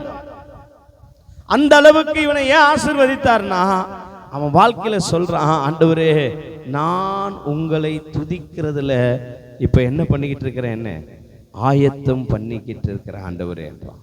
என்ன ஆயத்தம் பார்த்தா, வானத்துல பார்க்கிறேன், பூமியில பார்க்கிறேன், உங்களை காட்டிலும் சிறந்தவர் ஒருவருமே இல்லை என்றான். அல்லேலூயா. அப்ப தேவ பிள்ளைகளே நல்லா புரிஞ்சுக்குங்க, கூடுமான அளவுக்கு உங்களுடைய தனிப்பட்ட முறையில தேவனை துதித்து துதித்து துதித்து துதித்து தேவனை பாட ஆரம்பிங்க. தேவனிடத்துல மகிமைப்படுத்த ஆரம்பிங்க. அவரை எப்பொழுதும் உயர்த்தி கொண்டே இருங்க. கர்த்தருடைய ஆசீர்வாதத்தை அளவில்லாமல் பார்ப்பீங்க நீங்க. அல்லேலூயா. அளவில்லாமல் பார்ப்பீங்க. சில நேரங்களில் இந்த உணர்ந்து பாடுகிற அந்த விஷயத்துல தேவன் நமக்கு, அதாவது இந்த வார்த்தை, அவர் மயங்கி வந்துருவார். மயங்கி என்ன செஞ்சிருவார்? சில நேரத்தில் நாம நம்மளுடைய குடும்பத்தில் அப்பா கட்டியோ இல்லை கணவன் கட்டியோ ஏதோ ஒன்றை கேட்குறோம் அப்படின்னா அவர் அப்படியே வெறப்பாவே தரமாட்டேன்னு. ஆனா கொஞ்சம் போல அவரை மயக்கி கேட்கும் போது என்ன நடக்கும்? அப்பாவா இருந்தா கூட சரி, பிள்ளைங்க போய் கொஞ்சி கிஞ்சி தாடியை பிடிச்சி அப்படி இப்படி கெஞ்சி கேட்கும் போது என்ன செய்யும்? இறங்கிடுவார். சரி போ அப்படின்னு. பார்த்துருக்கீங்களா? அதை போலதான் ஆண்டவரும். அவரை நாம துதிக்கும் பொழுது, அவரை ஆராதிக்கும் பொழுது, அவருக்கு முழு இருதயத்தை கொடுக்கும் பொழுது, தேவன் நம் பக்கமாய் சாய்ந்து என்ன கேட்டாலும் அது அப்பத்துக்கு அப்பயே என்ன செய்வாரு? அல்லேலூயா, அல்லேலூயா. ஆண்டவர் அப்படித்தான் தாவீதை அளவில்லாத ஆசீர்வதித்தார். ஏன் அப்படின்னா அவன் தேவனை பாடுகிறவனா இருந்தான். என்னவா இருந்தான்? தேவனை பாடுகிறவனா இருந்தான். துதியில பாட்டோடு துதிக்கிறது ஒரு வகை. ரெண்டாவது இங்க பாருங்க, இசையோடு துதிக்க ஆரம்பித்தான். இதுல ரெண்டாவது காரியம், ஒன்னு பாட்டோடு துதிச்சான் முழு இருதயத்துல, ரெண்டாவது இசையோடு என்ன செய்தானா? துதித்தான். சங்கீதம் 150 3ஆம் வசனத்திலிருந்து வாசியுங்க. எக்கால தொனியோடும் அவரை துதியுங்கள், வீணையோடும் சுரமண்டலத்தோடும் அவரை துதியுங்கள், தம்புரோடும் நடனத்தோடும் அவரை துதியுங்கள், தீங்குழலோடும் அவரை துதியுங்கள், ஓசையுள்ள கைத்தாளத்தோடும் அவரை துதியுங்கள். அல்லேலூயா. ஏன் இது வரைக்கும் வாசிக்க சொன்னா, இது எல்லார் கையிலையும் இருக்கிற ஒரு இசைக்கருவி. எங்க இது இல்ல அப்படின்னு, எங்க வீட்டுல எல்லாம் இசைக்கருவி இல்லை, எப்படி பாஸ்டர் நான் இசையோட அவரை துதிக்க முடியும் அப்படின்னு சொல்றாரு. கடைசியா வாசிச்சது என்ன வாசிச்சாங்க? கைத்தாளத்தோடு. இன்னைக்கு கை தட்டுறதுக்கு யோசிக்கிறோம், சபையில கையை தட்டுறதுக்கு என்ன செய்யறோம்? யோசிக்கிறோம். ஏன் தாவீதை தேவன் இருதயத்துக்கு ஏற்றவனாய் கண்டு ஆசீர்வதித்தார் அப்படின்னா, அவன் செய்வது மாத்திரமல்லாமல் அவன் மற்றவங்களுக்கும் சொல்லி தருகிறது என்னன்னா, உங்கள் கைத்தாளத்தோடு கர்த்தரை துதியுங்கள். அல்லேலூயா. இசையில சிறந்தவன். பேய் ஓட்டுறதுக்கு இவன் வாசிக்க, ஆண்டவரை ஆராதிச்சு வாசிக்க ஆரம்பிச்சாலே பேய் பிடிச்சவனை கொண்டு நிக்க வச்சா பேய் ஓடிடுமா? அல்லேலூயா சொல்லுங்க. நம்பால அப்படி ஒரு இசையில தேர்ந்தவன். ஆடு மேய்த்துட்டு இருக்கும் போதெல்லாம் என்ன வேலை அவனுக்கு? என்ன டைம் பாஸ் நினைச்சிட்டு இருக்கிறீங்க? என்னடா இவன் ஆடு மேய்க்கிறதுக்கு விட்டா கூட ஓடிடுறானே ஆடு மேய்க்க அப்படின்னா, அங்க போனவனைய எல்லாத்தையும் கழட்டி வச்சுட்டு சாப்பாட்டை பாலாம் தூக்கி போட்டு அவன் மாட்டுன்னு இசைக்கருவி எடுத்து என்ன செய்ய ஆரம்பிச்சிருவான். அல்லேலூயா. சங்கீதத்துல அதிகமான சங்கீதம் அவன் அந்த ஆடுகளை மேய்த்து தனியா எழுதுனது தான் சங்கீதம் அதிகமா. அல்லேலூயா சொல்லுங்க. அப்ப என்ன, நீங்களும் நானும் அடுத்த கட்டம். ஒன்று, தேவனை பாடி துதிக்கிறீங்க. ரெண்டாவது, உங்கள் கைத்தாளத்தோடு என்ன செய்யணும்? துதிக்கணும். உங்கள் என்ன செய்யணும்? ஆமா, இன்னைக்கு நம்ம அதை துதிக்கிறது இல்லை. நிறைய பேருக்கு கை வர மாட்டுது, கால் வர மாட்டுது, நிறைய பேருக்கு ரத்த ஓட்டங்கள் சரி இருக்க மாட்டுது. சின்ன வயசுலயே ஒரு 50 வயசு 60 வயசு ஆயிட்டா பரவாயில்ல, அவங்களுக்கு கஷ்டமா தான் இருக்கும். சின்ன பிள்ளைங்க கை தட்ட மாட்டுதுங்க. நான் சில பேரை பார்ப்பேன், அப்படியே உத்து அதுல ஒட்டுதான்னு அப்படி பார்ப்பேன். எப்படிடா அது ஒட்டுதா ஒட்டலையான்னு கூட தெரிய மாட்டுது. அப்படி போது வருது, சத்தமே வராது. ஆனா அது என்ன செய்யுது? அது கையை தட்டுற ஆக்ஷன் பண்ணுது. நம்ம இங்க யாரோ பார்க்கணும் என்பதற்காக ஆக்ஷன் பண்றதுக்கு வரல. இங்க என் முழு உணர்வோடு கர்த்தரை என்ன செய்யணும் அப்படி பார்க்கிறேன். சில பேர் பார்க்கிறேன், அந்த முழு உணர்வோடு பார்க்கறத பார்க்கிறேன். அவங்கள நம்ம ஒண்ணுமே சொல்ல முடியாது. அவங்களுக்காக நம்ம எதுவுமே பிரார்த்தனையே பண்ண தேவையில்லை. ஆட்டோமேட்டிக்காக அவங்களுடைய லைஃப் ஸ்டைல் மாறி அவங்களுடைய டெவலப்மெண்ட் தானாகவே என்ன செஞ்சிட்டு இருக்கோம். அல்லேலூயா. இந்த இடத்துல 4 பேர் பார்க்கணும். நான் செய்யறது, நான் வாசிக்கிறது எல்லாரும் இதெல்லாம் இல்லை. ஒரே ஒருவர் தான் ரசிக்கணும். அவர் கர்த்தர் மட்டும்தான். அவருக்கும் உனக்கும் மட்டும்தான் கனெக்ஷனே இருக்கணும். அப்படி இருந்தா மட்டும்தான் உன்னையும் கர்த்தர் சொல்லுவார் ஒரு வார்த்தை, என் இருதயத்துக்கு ஏற்றவன். அல்லேலூயா, அல்லேலூயா. அப்போ தேவனை இசையோடு என்ன செய்யணும்? பாட ஆரம்பிக்கணும். 1 நாளாகமம் புத்தகம் 15ஆம் அதிகாரம் 16வது வசனத்தை தாவீது லேவியரின் பிரபுக்களை நோக்கி நீங்கள் உங்கள் சகோதரராகிய பாடகரை தம்புரு சுரமண்டலம் கைத்தாளம் முதலிய கீத வாத்தியங்கள் முழங்குங்கள், சத்தத்தை உயர்த்தி தாவீது லேவியரின் பிரபுக்களை நோக்கி நீங்கள் உங்கள் சகோதரராகிய பாடகரை தம்புரு சுரமண்டலம் கைத்தாளம் முதலிய கீத வாத்தியங்கள் முழங்க தங்கள் சத்தத்தை உயர்த்தி சந்தோஷம் உண்டாகும்படி நிறுத்த வேண்டும் என்று சொன்னான். அல்லேலூயா சொல்லுங்க. யாருக்கு சொல்றான் இத? லேவியருக்கு. லேவியர்னா யாரு? பாஸ்டர்ஸ் குடும்பத்தை சார்ந்தவங்க. அவங்களுக்கு இவன் என்ன சொல்லி தரான்? இப்படிதான் கர்த்தரை ஆராதிக்க வேண்டும் என்ற முறைகளை சொல்லி தரான். அல்லேலூயா. ஆக்சுவலா அவங்க தான் இவனுக்கு என்ன செய்யணும்? ஆசாரியன் உள்ள போகிற ஊழியக்காரனுடைய குடும்பத்திலிருந்து தான் இவனுக்கு என்ன செஞ்சிருக்கணும். ஆனா இவன் இதுல எக்ஸ்பர்ட் ஆகி அதோடைய ரகசியத்தை கற்றுக்கொண்டு அவங்களுக்கு இவன் சொல்றான், தேவனை இப்படிதான் நீங்கள் என்ன செய்ய வேண்டும்? ஆராதிக்க வேண்டும். ஒரு அல்லே சொல்லுவோமே. அல்லேலூயா. தேவ பிள்ளையே, இன்னைக்கு நீங்க உங்க குடும்பத்தை மாத்திக்கிங்க. உங்க குடும்பத்தை என்ன செய்யுங்க? மாத்திக்கிங்க. வேலை செய்யும் போது கூட இதெல்லாம் தானா என்ன செய்யும்? நீ பாடுற பாட்டு அப்படியே என்ன செய்யலாம்? வேலை பார்த்துக்கிட்டே செய்யலாம். நிறைய சகோதரிமார்களுக்கு சொல்லித்தரேன். நீங்க இழந்து போறீங்க. உங்க குடும்பம் சமாதானம் இல்லை, ஆசீர்வாதம் இல்லை, உயர்வு இல்லை. உங்களுடைய சுய முயற்சினால தான் நீங்கள் இப்ப கட்டி கொண்டிருக்கிறீங்க உங்க வீட்டை. இப்படி பாடி பாருங்க, உங்க வீடு கட்டப்படும். நான் பொய் சொல்லல. இன்னைக்கு நான் இந்த இடத்துல நிற்கிறதுக்கு காரணமே அந்த துதி மட்டும்தான். எனக்கு தெரிஞ்சதெல்லாம் அது ஒண்ணுதான். இன்னைக்கு நான் இந்த நிலையில இருக்கிறதுக்கு அந்த துதிதான் காரணம். அதை தான் நான் இன்னைக்கு உங்களுக்கு சொல்லித்தரேன். நீங்க வாழ்க்கையில தேவனை துதிக்கிறவர்களாய் மாறிட்டீங்கன்னா போதும். முழு இருதயத்தோடு துதிக்க. சபைக்கு வந்து அன்னைக்கு துதிக்கிற அது இல்ல. இந்த ஆண்டவர் வந்து 6 நாட்கள்ல உலகத்தை என்ன செஞ்சாரு? படைத்தார். எத்தனை நாள்ல? லாஸ்டா எதை படைச்சார்? சொல்லுங்களேன். எங்க உங்களோட தான் பேசுறேன். கடைசியா யாரை படைச்சார்? மனுஷனை படைத்தார், ஆதாம. படைச்சு முடிச்ச உடனே என்ன செஞ்சிட்டாரு? படைச்சு முடிச்ச உடனே என்ன செஞ்சிட்டாரு? ஓய்ந்து இருந்தாருங்க. ஏன் ஓய்ந்து இருந்தாரு? அது ஓய்வு நாள். இப்போ ஆதாமுக்கு இது வரைக்கும் மரம் செடி கொடிக்கெல்லாம் முதல் நாள்ல இருந்து படைக்கப்பட்டுட்டு அது வேலை பார்த்துக்கிட்டு இருக்கு. ஆனா ஆதாம படைச்சிட்டு முதல் நாள்ல என்னவாயிடுச்சு? ஓய்ந்து இருந்தார். அப்படின்னா என்ன? மனிதன் முதல் கடவுளுக்கு இடம் கொடுக்கணும் தான் கடைசியா அவனை படைச்சிட்டு என்ன செஞ்சிட்டாரு? அது அவருடைய நாளாய் மாற்றிட்டார். இப்போ அந்த நாள்ல அவன் போய் எதுவுமே செய்ய முடியாது. அந்த நாள் என்ன செஞ்சாகணும்? அவன் கடவுளுக்கு தான் கொடுத்து ஆகணும். அப்படின்னா என்ன? ஃபர்ஸ்ட் காரியத்தை தேவனுக்கு செலுத்த வேண்டியது. அல்லேலூயா, அல்லேலூயா. இன்னைக்கு நீங்களும் நானும் இதை தான் நம்ம மிஸ் பண்றோம். இந்த மிஸ் பண்றதுனால எல்லா ஆசீர்வாதத்தையும் இழந்துகிட்டு வரும். உன் வீட்டில் துதியின் சத்தம் இருக்க வேண்டும். உன் வீட்டில் என்ன சத்தம் இருக்கணும்?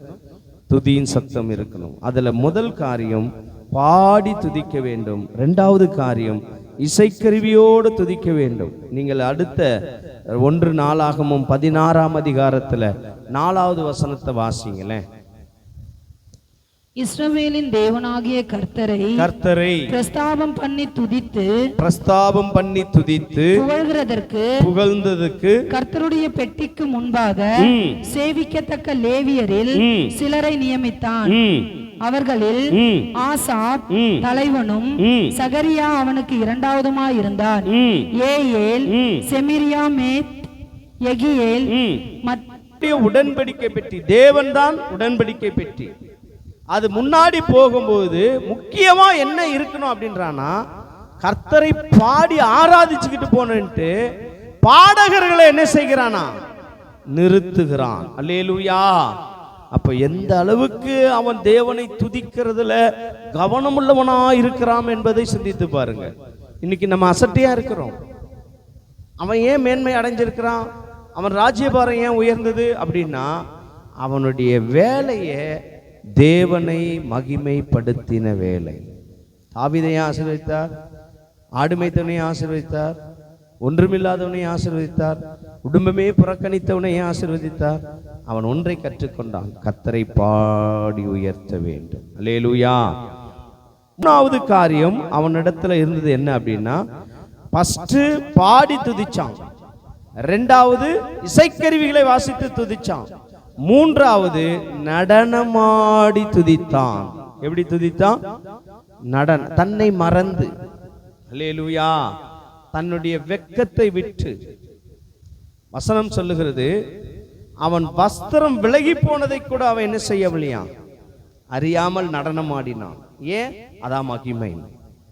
தேவனை உணர்ந்து. இன்னைக்கு பரிகாசம் பண்ணலாம், நிறைய பேர் கேலி பண்ணலாம். சில நேரத்தில் இங்கே கூட அபிஷேகத்தில் நிறைஞ்சி சில பேர் ஏதோ அப்படியே புலம்புறது, கையை தட்டுறது, ஒரு டைமிங் இல்லாமல் கையை தட்டுறது, ஏதோ ஒன்று கத்துறது, ஏதோ ஒன்று அப்படின்னா அவங்க தேவனுடைய பிரசன்னத்தை அவங்க தாங்க முடியாமல் அவங்களுடைய நிலைகள் என்ன செய்கிறது. ஆனால் மற்றவங்களுக்கு அது எப்படி இருக்கும்? ஆனால் உனக்கு அன்னைக்கு மகிமையாயிருப்ப, நீ உனக்குள்ள ஒரு பிரசன்ஸ் இருக்கும், உன்னுடைய முகம் சாயலே மாறி இருக்கும், நீ மறுரூபமாக்கப்பட்டிருப்ப. அந்த நிலைமை தான் அவனுக்கு காணப்பட்டது. மூன்றாவதாக அவன் துதிக்கிற விதங்கள், நடனமாடி தேவனை துதித்தான். 2 சாமுவேலின் புஸ்தகம் 6ஆம் அதிகாரம் 14வது வசனமும் 15ஆம் வசனமும் சொல்லுகிறது, தாவீது சணல் நூல் ஏபோத்தை தரித்துக் கொண்டு தன் முழு பலத்தோடு கர்த்தருக்கு முன்பாக நடனம் பண்ணினான். அப்படியே தாவீதும் இஸ்ரவேலின் சந்ததியார் அனைவரும் கர்த்தருடைய பெட்டியை கம்பீர சத்தத்தோடும் எக்கால தொனியோடும் கொண்டு வந்தார்கள். அல்லேலூயா சொல்லுங்க. கரங்களை தட்டி கர்த்தரை ஆட்பரிங்க.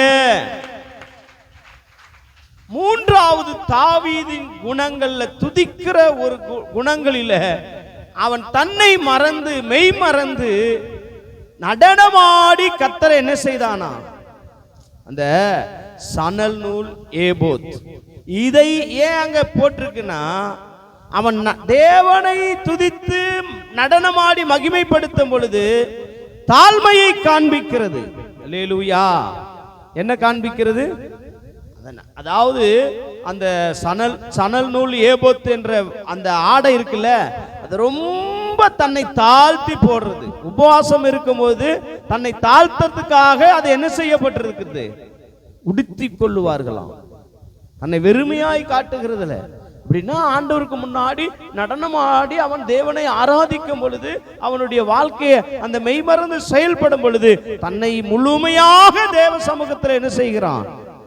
தாழ்த்துகிறான். அல்லேலூயா. இன்னைக்கு நமக்கு கொஞ்சம் நல்லா பாடுச்சுன்னா அந்த பாட்டுல ஒரு பெருமை வந்துடும். அந்த பாட்டுல என்ன வந்துடும்? பெருமை. ஏன்னா பிசாசு அதைத்தான், அதாவது நம்ம நினைப்போம் கடவுளை உயர்த்துறன்னு, ஆனா பெருமையோட பாடிட்டா அங்க பிசாசு உனக்கு ஒரு என்ன வச்சிருக்கான்? ட்விஸ்ட் வச்சிருக்கான். அல்லேலூயா.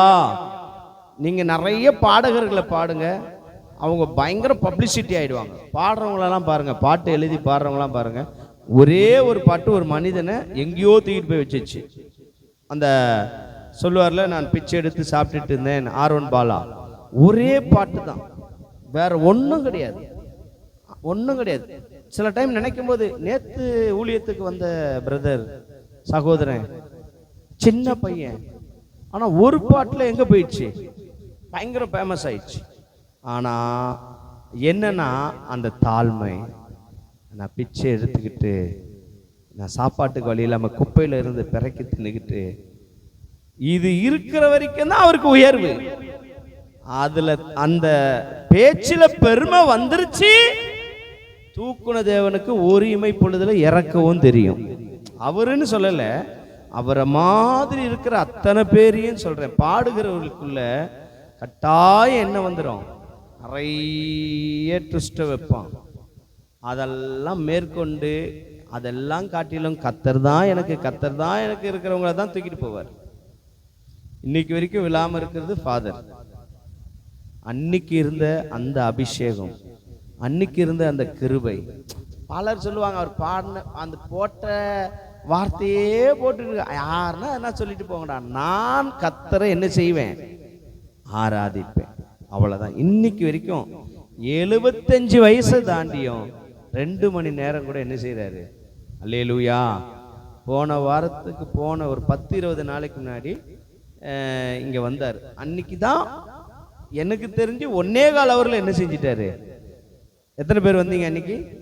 நீங்க வந்தீங்கல்ல, ஃபாதர் வந்தார் அன்னைக்கு. வந்தீங்க, கையை தூக்க மாட்டீங்க, ஏன் வெக்கப்படுறீங்க? அப்ப பாத்தீங்கல்ல எவ்வளவு நேரம் நிக்கிறாரு. எத்தனை வயசு?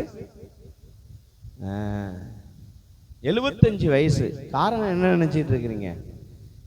வேற ஒண்ணுமே இல்லை, ஆண்டவரை பாடுறாரு, பாடிக்கிட்டே இருக்கிறாரு, அவ்வளவுதான். இன்னைக்கு உயர்வு, அல்லேலூயா. இன்னைக்கு அந்த உயர்வு உங்க வாழ்க்கையில நீங்க காணப்பட வேண்டுமானா நீ செய்ய வேண்டிய காரியம் என்னன்னா, அடுத்த லெவல் தேவனை நடனமாடி என்ன செய்யணும், துதிக்கணும். இந்த நடனமாடி நாளாகமும் வாசிக்க வேணா, முடிக்க போறேன், அடுத்த கட்டத்துக்கு போகிறேன். ஏன்னா இதில் நான் ஒரு 5 பாயிண்ட் ஆச்சு, 6 பாயிண்ட், 7 பாயிண்ட் ஆச்சு சொல்லிட்டு முடிச்சிடுறேன். ஏன்னா இது 7-8 காரியம் சொன்னதில் முதல் காரியம் இதுதான் பேசிட்டு இருக்கிறேன், துதி. அப்போ பாருங்க, வாசிக்காமல் இருக்காதீங்க. 1 நாளாகமும் 15:29 இதை நீங்கள் வீட்டில் போய் வாசிச்சு சத்தம் விட்டு கர்த்தரை என்ன செஞ்சானா, துதிச்சான். என்ன ரெஃபரன்ஸ்? 2 சாமுவேல் 6:15. அப்படியே தாவீதும் இஸ்ரவேல் சந்ததியார் அனைவரும் கர்த்தருடைய பெட்டியை கம்பீர சத்தத்தோடு எக்கால தொனியோடு கொண்டு வந்தார்கள். அல்லேலூயா. அப்படின்னா அவன் துதித்ததுல அடுத்த கட்டத்தை எப்படி வைத்திருக்கிறான் அப்படின்னா, அவன் பாடி துதிச்சான். ரெண்டாவது எப்படி துதிச்சான்? இசையோட துதிச்சான். அப்புறம் நடனமாடி துதிச்சான்.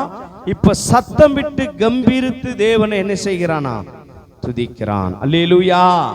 நாம இதுல ஏதோ ஒன்றை செய்துகிட்டு இருக்கிறோம். ஒரு தேவ பிள்ளை அப்படின்னா இந்த துதி அத்தனையும் நமக்குள்ள என்ன செய்யணும், நிறைந்திருக்கணும்.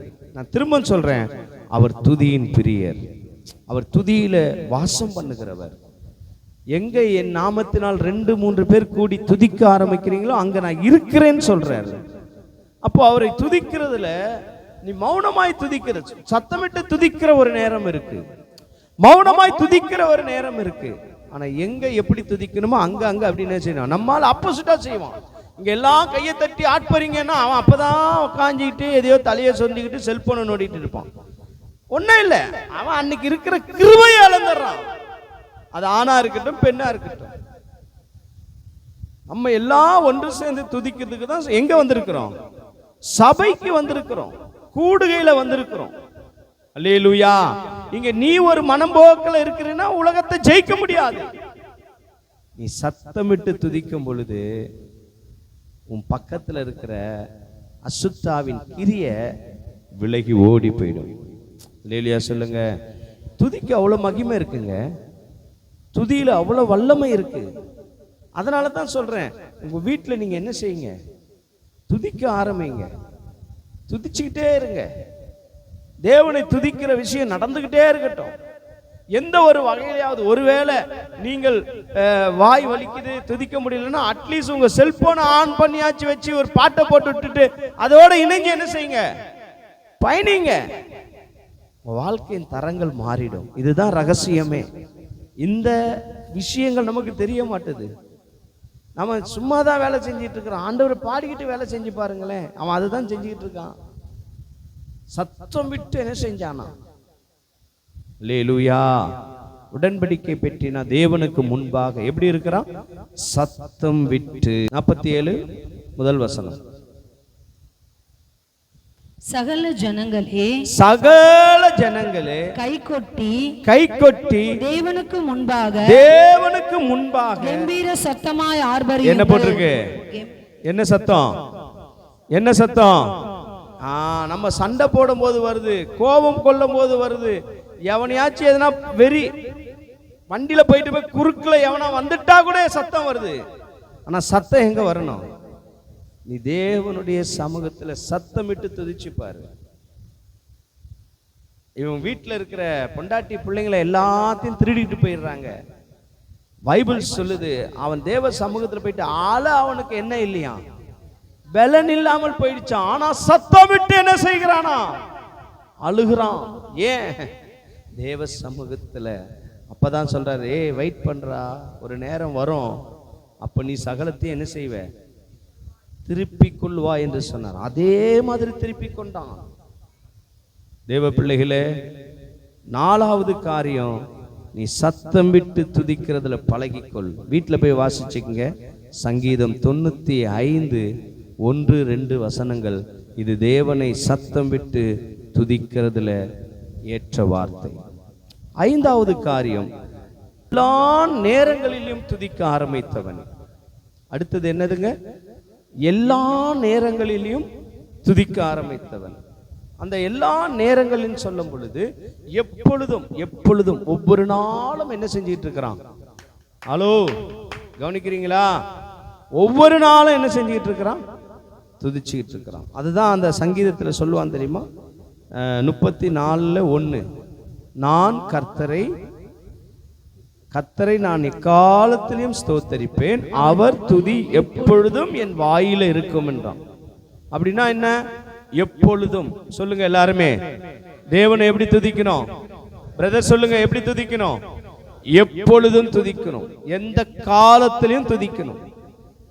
இதுக்கு நிறைய அணுகுமுறையை சொல்லுவாங்க. காலங்கள், எந்த காலகட்டமா இருந்தாலும் தேவன் என்ன செய்யலாம்? மழை காலம், வெயில் காலம், பனி காலம், அல்லது தேவனையே துதிக்க முடியாத சட்டம் போட்ட காலமா இருந்தாலும் தேவனை என்ன செய்ய ஆரம்பிக்கணும்? நாம் என் தேவனை துதிக்கிறதுக்கு எந்த கொம்பனாலையும் தடை செய்ய முடியாது. அல்லேலூயா. டாக்ஸ் கொடுக்கறது தடை செய்யலாங்க, வெளியில போயிட்டு மைக்ல சொல்றத தடை செய்யலாங்க. ஆனா என் இருதயத்திலிருந்து என் வாயில நான் என் தேவனை உயர்த்துகிறதுக்கு எந்த கொம்பனுக்குமே எந்த வல்லமைக்குமே அதிகாரம் இல்லை. அதனாலதான் சொல்றான், நான் எக்காலத்தில் என்ன செய்வேன்? சோத்திரம் பண்ணுவேன்றான். அவ்வளவு தைரியம். அதனால தான் கர்த்தர் அவனை அளவில்லாமல் ஆசீர்வதித்தார். இன்னைக்கு இந்த விஷயத்தை நீங்க கற்றுக்கொண்டு செயல்படும் போது, நான் சொன்ன 8 காரியங்கள்ல முதல் காரியம் துதி. அந்த துதிக்கு நீங்க ஆரம்பிச்சிட்டீங்கன்னா உங்களுடைய வாழ்க்கையின் உயர்வை கர்த்தர் உயர்த்திக்கிட்டே போவார். ஒருபோது உங்களுக்கு என்ன நடக்காது? யார் என்ன பேசினாலும், யார் என்ன சொன்னாலும் என் வாழ்க்கை அப்படியே போய்கிட்டே இருக்கும். இதோடைய ரகசியத்தை சொல்றேன். உங்களுடைய உயர்வு மாத்திரம் இல்லை, உங்க வீட்டில் இருக்கிற பிரச்சனைகள் உடைக்க ஆரம்பிக்கும். துதிக்க துதிக்க துதிக்க துதிக்க சமுட்டி எடுத்து அந்த பிரச்சனையை உடைக்கிறதை போல அது சின்ன பின்னமா உடைந்து உங்க வீட்டை விட்டு போகும். இப்ப இது ஒரு கிறிஸ்தவனுடைய முறை, ஒரு தேவ பிள்ளைகள் செய்ய வேண்டிய வழக்கம். ஆனா நம்ம வீட்டில் நடக்குதா? நம்ம வீட்டில் நடக்குதாங்க? நம்ம வீட்டில் நடக்கல, விட்டுருங்க. நீங்க செய்றீங்களாங்க இதை? இவன் செஞ்ச மாதிரி ஆனா என்ன சொல்றோம்? ஆண்டவரே நான் ஆசீர்வதியும். பாஸ்டர் வீட்டுக்கு வந்தாலும் இதுக்காக ஜெபம் பண்ணுங்க, அதெல்லாம் ஒண்ணுமே தேவையில்லைங்க. ஆட்டோமேட்டிக்கா என்ன செஞ்சிடும்? இவனுக்குன்னு ஜெபிச்சவங்க ஒருத்தரும் கிடையாது. யாருக்குன்னு? எங்கேயாவது தாவீதுக்காக இவங்க ஜெபம் பண்ணிட்டு இருக்கிறாங்கன்னு எதனா சொல்லுங்க. பேதுரு காட்சி, பவுலு காட்சியா எங்கேயோ அங்க கூடி கூடி ஜெபம் பண்ணிட்டு இருந்தாங்க. அவன் ஜெபக்குழுவுல உண்டாக்கி வச்சிருந்தான். தாவீதுக்கு யாருங்க ஜெபம் பண்ணுது? தாவீதுக்காக எவன் பண்றான்னு? தாவீதுடைய வாழ்க்கைக்காக யாருங்க தேவனிடத்துல போராடிட்டு இருந்தது? இவனுடைய துதியை பார்த்துட்டு, இவன் ஆராதிக்கிற விதத்தை பார்த்துட்டு, இவன் சத்தமிட்டு ஆராதிக்கிறானே, இவன் பாடலோடு ஆராதிக்கிறானே, இவன் இசைக்கருவியோடு ஆராதிக்கிறானே, இவன் நடனமாடி ஆராதிக்கிறானே என்ற ஒரே நோக்கத்தை பார்த்து கர்த்தரே அவனை ஆசீர்வதித்தார். அப்ப அந்த ஸ்டைல் இன்னைக்கு உனக்குள்ள இருந்தா தேவன் உன்னையும் என்ன செய்வாரு? இன்னைக்கு அந்த நிலை இல்லை. ஏன் வீட்டில் இன்னைக்கு போய் தொடங்குங்க. என்னவோ கர்த்தர் இந்த விஷயத்தை உங்களுக்கு சொல்லித்தர சொல்லி இருக்கிறார். நான் அந்த 8 காரியங்கள் எடுத்தேன் பார்த்தீங்களா? அந்த 8 காரியத்தை பேசலான்ட்டு தான் நேற்று எடுத்தது. அந்த 8க்கும் 8 வாரத்துக்கு சப்ஜெக்டா மாத்திட்டார். ஒவ்வொன்றத்துக்கும் 7 பாயிண்ட் கொடுத்திருக்கிறாருங்க. அப்ப எந்த அளவுக்கு அது ஒரு பெரிய லெவல்ல போகுது பாருங்க.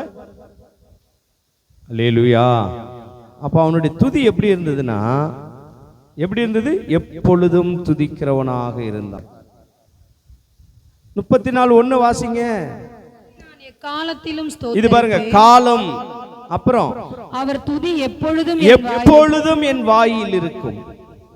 என்ன இருக்கும்? முதல் எல்லா காலத்திலும் துதிப்பேன்றான். ரெண்டாவது எப்பொழுதுமே, எல்லா நேரம். அதுதான் எப்பொழுதும்னா எல்லா நேரத்திலையும் அவன் வாயில தேவனுடைய துதி இருக்கிறது.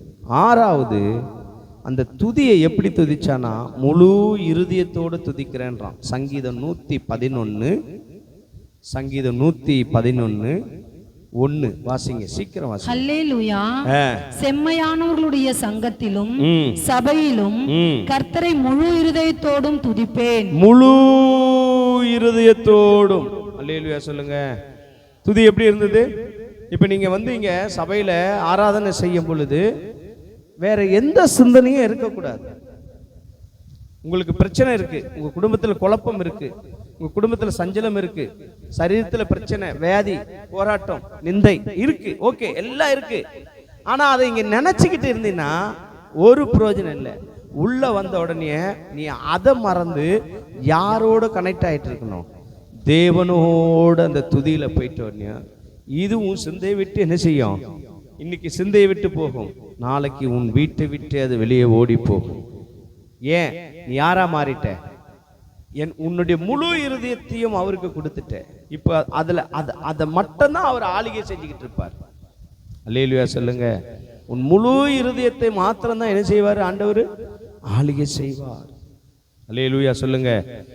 வீட்டில் போய் வாசிங்க, சங்கீத புஸ்தகம் 138 சங்கீதம் 1 வசனம். இந்த முழு இருதயத்தையும் தேவனுக்கு கொடுக்கிறது. இந்த முழு இருதயத்தையும் தேவனுக்கு கொடுக்கிறது. அடுத்தது 7வது என்ன அப்படின்னா 103:1 எடுத்து வாசிங்க. முடிக்க போகிறேன். என்ன நினைச்சுக்கிட்டு நம்ம துதிக்கணும் அப்படின்னா, என் ஆத்துமாவே கர்த்தரை ஸ்தோத்திரி, என் முழு உள்ளமே அவருடைய பரிசுத்த நாமத்தை ஸ்தோத்திரி. என் ஆத்துமாவே கர்த்தரை ஸ்தோத்திரி, அவர் செய்த சகல உபகாரங்களையும் மறவாமல் துதிக்கணும். கரங்களை தட்டி ஆமென் சொல்லுங்க. அப்படின்னா என்ன? நன்றி இருதயத்தோட துதிக்கணும். அவன் அதுதான் கடைசியா செஞ்சான். கர்த்தாவே, நீ செய்த சகல உபகரணங்களையும் நான் மறக்க மாட்டேன்னு சொல்லி என்ன செய்யறான்? துதிக்கிறான். நன்றி மறக்காமல் துதிக்கணும். இப்படி போட்டுப்போமா? நான் அப்படி போட்டது கூட சரியில்லை விளக்குது இல்ல. நன்றிய மறக்காமல் என்ன செய்யணும்? துதிக்கணும். இந்த துதி என்ற ஒரு விஷயத்துல இந்த 7 வகையான துதிய தாவீது, எனக்கு தெரிஞ்சதை சொல்றேன், இதுக்கு மேல இருக்கலாம், இதுக்கு மேலையும் இருக்கலாம். ஆனா ஆண்டவர் ஒண்ணு எனக்கு தெரிஞ்சது, ரெண்டாவது தேவன் நேற்றைய தினத்தில் எனக்கு கொடுத்தது. அவ்வளவுதான் விஷயம். இன்னைக்கு உங்களுக்கு இவளையே தான் நான் சொல்றேன். இதுக்கு மேல்பட்டு நிறைய விஷயங்கள் தேவனை துதிக்கிறது இருக்கலாம். ஆனா நீங்கள், தேவன் ஆடு மேய்த்து கொண்டிருந்தவனை அரசனாய் மாற்றினார். அவன் இருதயத்துக்கு ஏற்றவனாய் இருந்தான். இந்த ஒரே காரியம் போல உங்க வாழ்க்கை மாறிச்சுன்னா தாவீதின் தேவன் உன் தேவனாகவே இருப்பார். தாவீது முதல் அவருடைய இருதயத்தை கவர்ந்த விஷயம் என்ன அப்படின்னா, அவன் தேவனை துதிக்க ஆரம்பித்தான். எந்த வகையிலெல்லாம் துதிச்சான்? எழுதுனவங்க டக்கு டக்குன்னு சொல்லுங்க. பாடி தேவனை துதித்தான், இசைக்கருவிகளோடு தேவனை துதித்தான், நடனமாடி தேவனை துதித்தான், சத்தம் விட்டு தேவனை துதித்தான். எல்லாவற்றிலும் எக்காலத்திலும் எப்பொழுதும் கர்த்தரை துதித்தான். முழு இருதயத்தோடு கர்த்தரை துதித்தான். நன்றி நிறைந்த இருதயத்தோடு கர்த்தரை துதித்தான். இந்த 103:1 வாசிச்சீங்க தெரியுமா? அதுலயே 22 கூட போட்டிருக்கு பாருங்க. 22 வாசிங்க. கர்த்தர் ஆளுகிற எவ்விடத்திலும் உள்ள அனைவரும் அவருடைய சகல கிரியைகளே அவரை ஸ்தோத்தரியுங்கள், அவரை ஸ்தோத்தரியுங்கள். என் ஆத்துமாவே, என் ஆத்துமாவே கர்த்தரை ஸ்தோத்தரி, கர்த்தரை ஸ்தோத்தரி. அல்லேலூயா. நன்றியை மறக்காமல் துதிக்கணும். இன்னைக்கு நீங்கள் இந்த வகையில் துதிக்க ஆரம்பிங்க. உங்கள் சரீர பிரச்சனைகள், உங்கள் குடும்ப பிரச்சனைகள், உங்கள் போராட்டங்கள், உங்கள் நிந்தைகள், உங்கள் அவமானங்கள், உங்கள் வாழ்வாதாரங்கள், உங்கள் வேலைகள் எல்லாவற்றத்திலையும் ஆசீர்வாதத்தை நீங்கள் ஆட்டோமேட்டிக்காக பார்க்க ஆரம்பிப்பீங்க.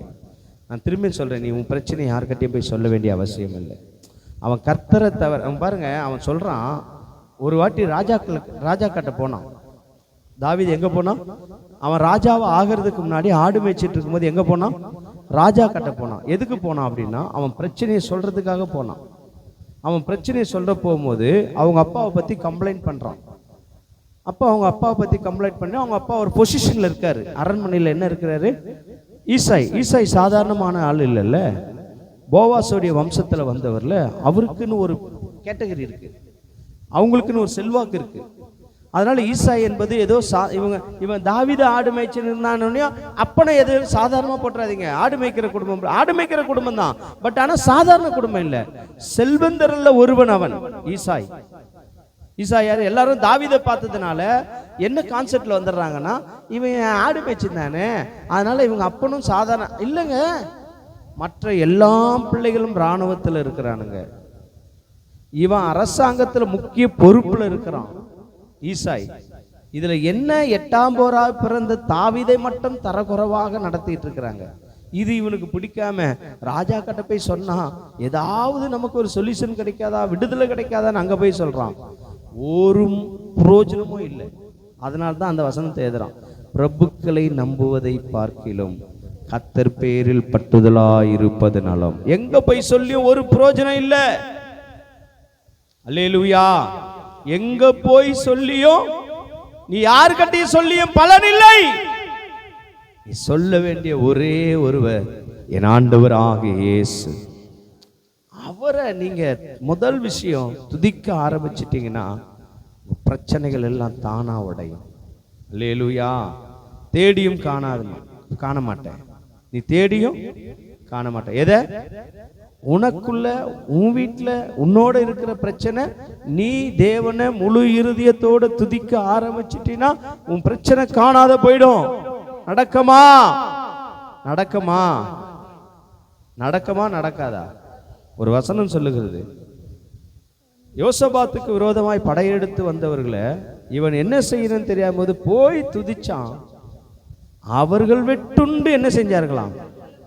இவன் இங்க துதிக்கும் போது அங்க வந்த சண்டை போட வந்தவங்களாம் எப்படியா சாவ முடியும்? ஆனா துதி செய்யும். பணம் செய்யாததை துதி செய்யும். உன் பலத்தினால் செய்ய முடியாத கர்த்தருடைய துதியினால் செய்ய முடியும். அதனால இன்னைக்கு ஒன்றை கற்றுக்கொள்ளுங்க, நான் கர்த்தரை துதிக்க ஆரம்பிக்கிறேன். அல்லேலூயா சொல்லுங்க, அல்லேலூயா. அப்படி எல்லா கண்களை மூடுவோம். இந்த முதல் ஆராதனையில ஆண்டவர் இந்த 8 காரியங்கள்ல ஒரு காரியம், முதல் காரியம் முழு இருதயத்தோட கர்த்தருக்கு செலுத்த துதிக்க ஆரம்பிக்கும் பொழுது, தேவனை துதித்து பாடும் பொழுது கர்த்தருடைய மகிமை நம்ம மேலே இறங்கும். ஷாபாலா ராதாரியா எல்லாம் சோத்திரம் பண்ணுங்க, வாயை திறந்து சோத்திரம் பண்ணுங்க. இன்னும் ஒரு 15 நிமிடத்தில் இந்த ஆராதனை முடிவடைய போகுது. எல்லா வாயை திறந்து துதிக்க ஆரம்பிக்கிற அந்த அபிஷேகத்தை கேளுங்க. ஆண்டவரே, நான் உம்மை துதிக்க ஆரம்பிக்கிறேன்பா. எல்லாம் கேளு. ஆண்டவர் இன்னைக்கு நம்மளோட பேசின இந்த 7 காரியத்துல எது உனக்குள்ள இப்பொழுது ஊற்றப்படுகிறாரு தெரியாது. ஒருவேளை நீ சத்தமிட்டு துதிக்கிறியோ, முழு இருதயத்தோட துதிக்கிறியோ, நடனமாடி துதிக்கிறியோ, பாடி துதிக்கிறியோ, ஓ ஷபாலா ராதா ரபா ரபாலார எப்பொழுதும் துதிக்கிற அபிஷேகம் இருக்கா? எந்நேரமும் துதிக்கிற அபிஷேகம் இருக்கா? இன்னைக்கு துதிக்க ஆரம்பிங்க. ஓரி பாலா சந்துரி அக்கலபா திரபாலா ரதனா மாரியா. துதிக்கிற அபிஷேகத்தை சபையின் மேல போடுங்க. துதிக்கிற அபிஷேகத்தை பிள்ளைகளுக்குள்ள ஊற்றுங்க. துதிக்கிற அபிஷேகத்தை நல்லா கையை தட்டி துதிமா. வெக்கப்படாத. நீ துதிக்க சத்ருவின் கிரியைகள் உடைக்கப்படுகிறது. நீ துதிக்க சத்ருவின் போராட்டங்கள் விலகிறது. நீ துதிக்க உன் போராட்டங்கள் விலகி ஓடுது. பயந்து ஓடுது. நல்லா துதி. ரை பாபா ஷதரகல ரதனமா ஹல ரத ரபா பெற்றுக்கோ பெற்றுக்கோ பெற்றுக்கோ பெற்றுக்கோ பெற்றுக்கோ. சரீரத்தில் வியாதி இருக்கிறவங்க இயேசுவை துதிக்க ஆரம்பிங்க. இழந்து போன உன்னுடைய சரீர பலத்தை மீண்டும் தருவார், மீண்டும் தருவார், மீண்டும் தருவார். ஷபாலா ராதா நகாலா ராதா ராபாலா ராதா ராபா. ஹல்லேலூயா. தேவனை துதிக்கும் துதியாலே எரிகோ விழுந்தது. பவுலும் சீலாவும் துதித்த போது சிறையும் அதிர்ந்தது. தேவனை துதிக்கும் துதியாலே எரிகோ விழுந்தது. பவுலும் சீலாவும் துதித்த போது சிறையும் அதிர்ந்தது. துதியாலே சாத்தானை கீழே தள்ளிடுவோம், துதியாலே சாத்தானை கீழே தள்ளிடுவோம். திறந்த வாசல் நம் முன்னே கொடியே ஏற்றிடுவோம், திறந்த வாசல் நம் முன்னே கொடியே ஏற்றிடுவோம், கொடியே ஏற்றிடுவோம். இல்லை இல்லை இல்லை என் வாசலை அடைப்பவன் இல்லை, இல்லை இல்லை இல்லை என்னை எதிர்ப்பவன் பூமியில் இல்லை, இல்லை இல்லை இல்லை என் வாசலை அடைப்பவன் இல்லை, இல்லை இல்லை இல்லை என்னை எதிர்ப்பவன் பூமியில் இல்லை. நீ திறந்தா அதை அடைப்பவன் இல்லை, நீ தட்டினா அதை இடிப்பவன் இல்லை, இல்லை இல்லை இல்லை வாசலை அடைப்பவன் இல்லை, இல்லை இல்லை இல்லை என்னை எதிர்ப்பவன் பூமியில் இல்லை, இல்லை இல்லை இல்லை. ஓ ரபா பாபா பாபா glory yes. இல்லை தேவனை துதிக்கும் துதியாலே எரிகோ விழுந்தது. எஸ் சிறையும் தேவனை துதிக்கும். இன்னைக்கு உன் வீட்டில் இருக்கிற எரிகோ உடைக்கப்பட போகிறது. இந்த துதியின் அபிஷேகத்தோட புறப்பட்டு போ. உனக்குள் இருக்கிறவர் பெரியவர். கீழே தள்ளு, துதிச்சு தள்ளு. போராடி பார்த்த ஜெயம் எடுக்க முடியல, துதித்து பார், துதித்து பார். துதியாலே சாத்தானை கீழே தள்ளிடுவோம், துதியாலே சாத்தானை கீழே தள்ளிடுவோம். திறந்த வாசல் என் முன்னே கொடியே ஏற்றிடுவார், திறந்த வாசல் என் முன்னே கொடியே ஏற்றிடுவார், கொடியே ஏற்றிடுவார். இல்லை இல்லை இல்லை பாபா. அவர் அபிஷேகம், ஒரு துதியின் அபிஷேகம், ஒரு துதியின் அபிஷேகம், ஒரு துதியின் அபிஷேகம், ஒரு துதியின் அபிஷேகம், ஒரு துதியின் அபிஷேகம் பிள்ளைகள் மேல் இறங்குவதாக, பிள்ளைகள் மேல் இறங்குவதாக, பிள்ளைகள் மேல் இறங்குவதாக. பெற்றுக்கோ பெற்றுக்கோ பெற்றுக்கோ மகளே, பெற்றுக்கோ பெற்றுக்கோ பெற்றுக்கோ. ஜெயிக்க பிறந்தவள் நீ, ஜெயிக்க பிறந்தவள், தோக்க பிறந்தவன் அல்ல. ஒரு புதிய அபிஷேகம் சபையின் மேல் ஊற்றப்படுவதாக, சபையின் மேல் ஊற்றப்படுவதாக, சபையின் மேல் ஊற்றப்படுவதாக. பிள்ளைகள் மேல் இறங்கட்டும். நரம்பு சதைகள் தசைகள் இயேசுவின் நாமத்தினாலே பலவீனமே ஓடிப்போ, சோர்வே ஓடிப்போ. துதிக்க முடியாத இருக்கிற நிலைகள் அறுக்கப்படுவதாக.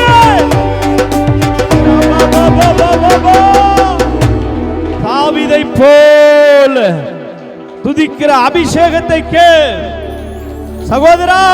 சோர்ந்து போவாதே, உனக்குள் இருக்கிறவர் பெரியவர்.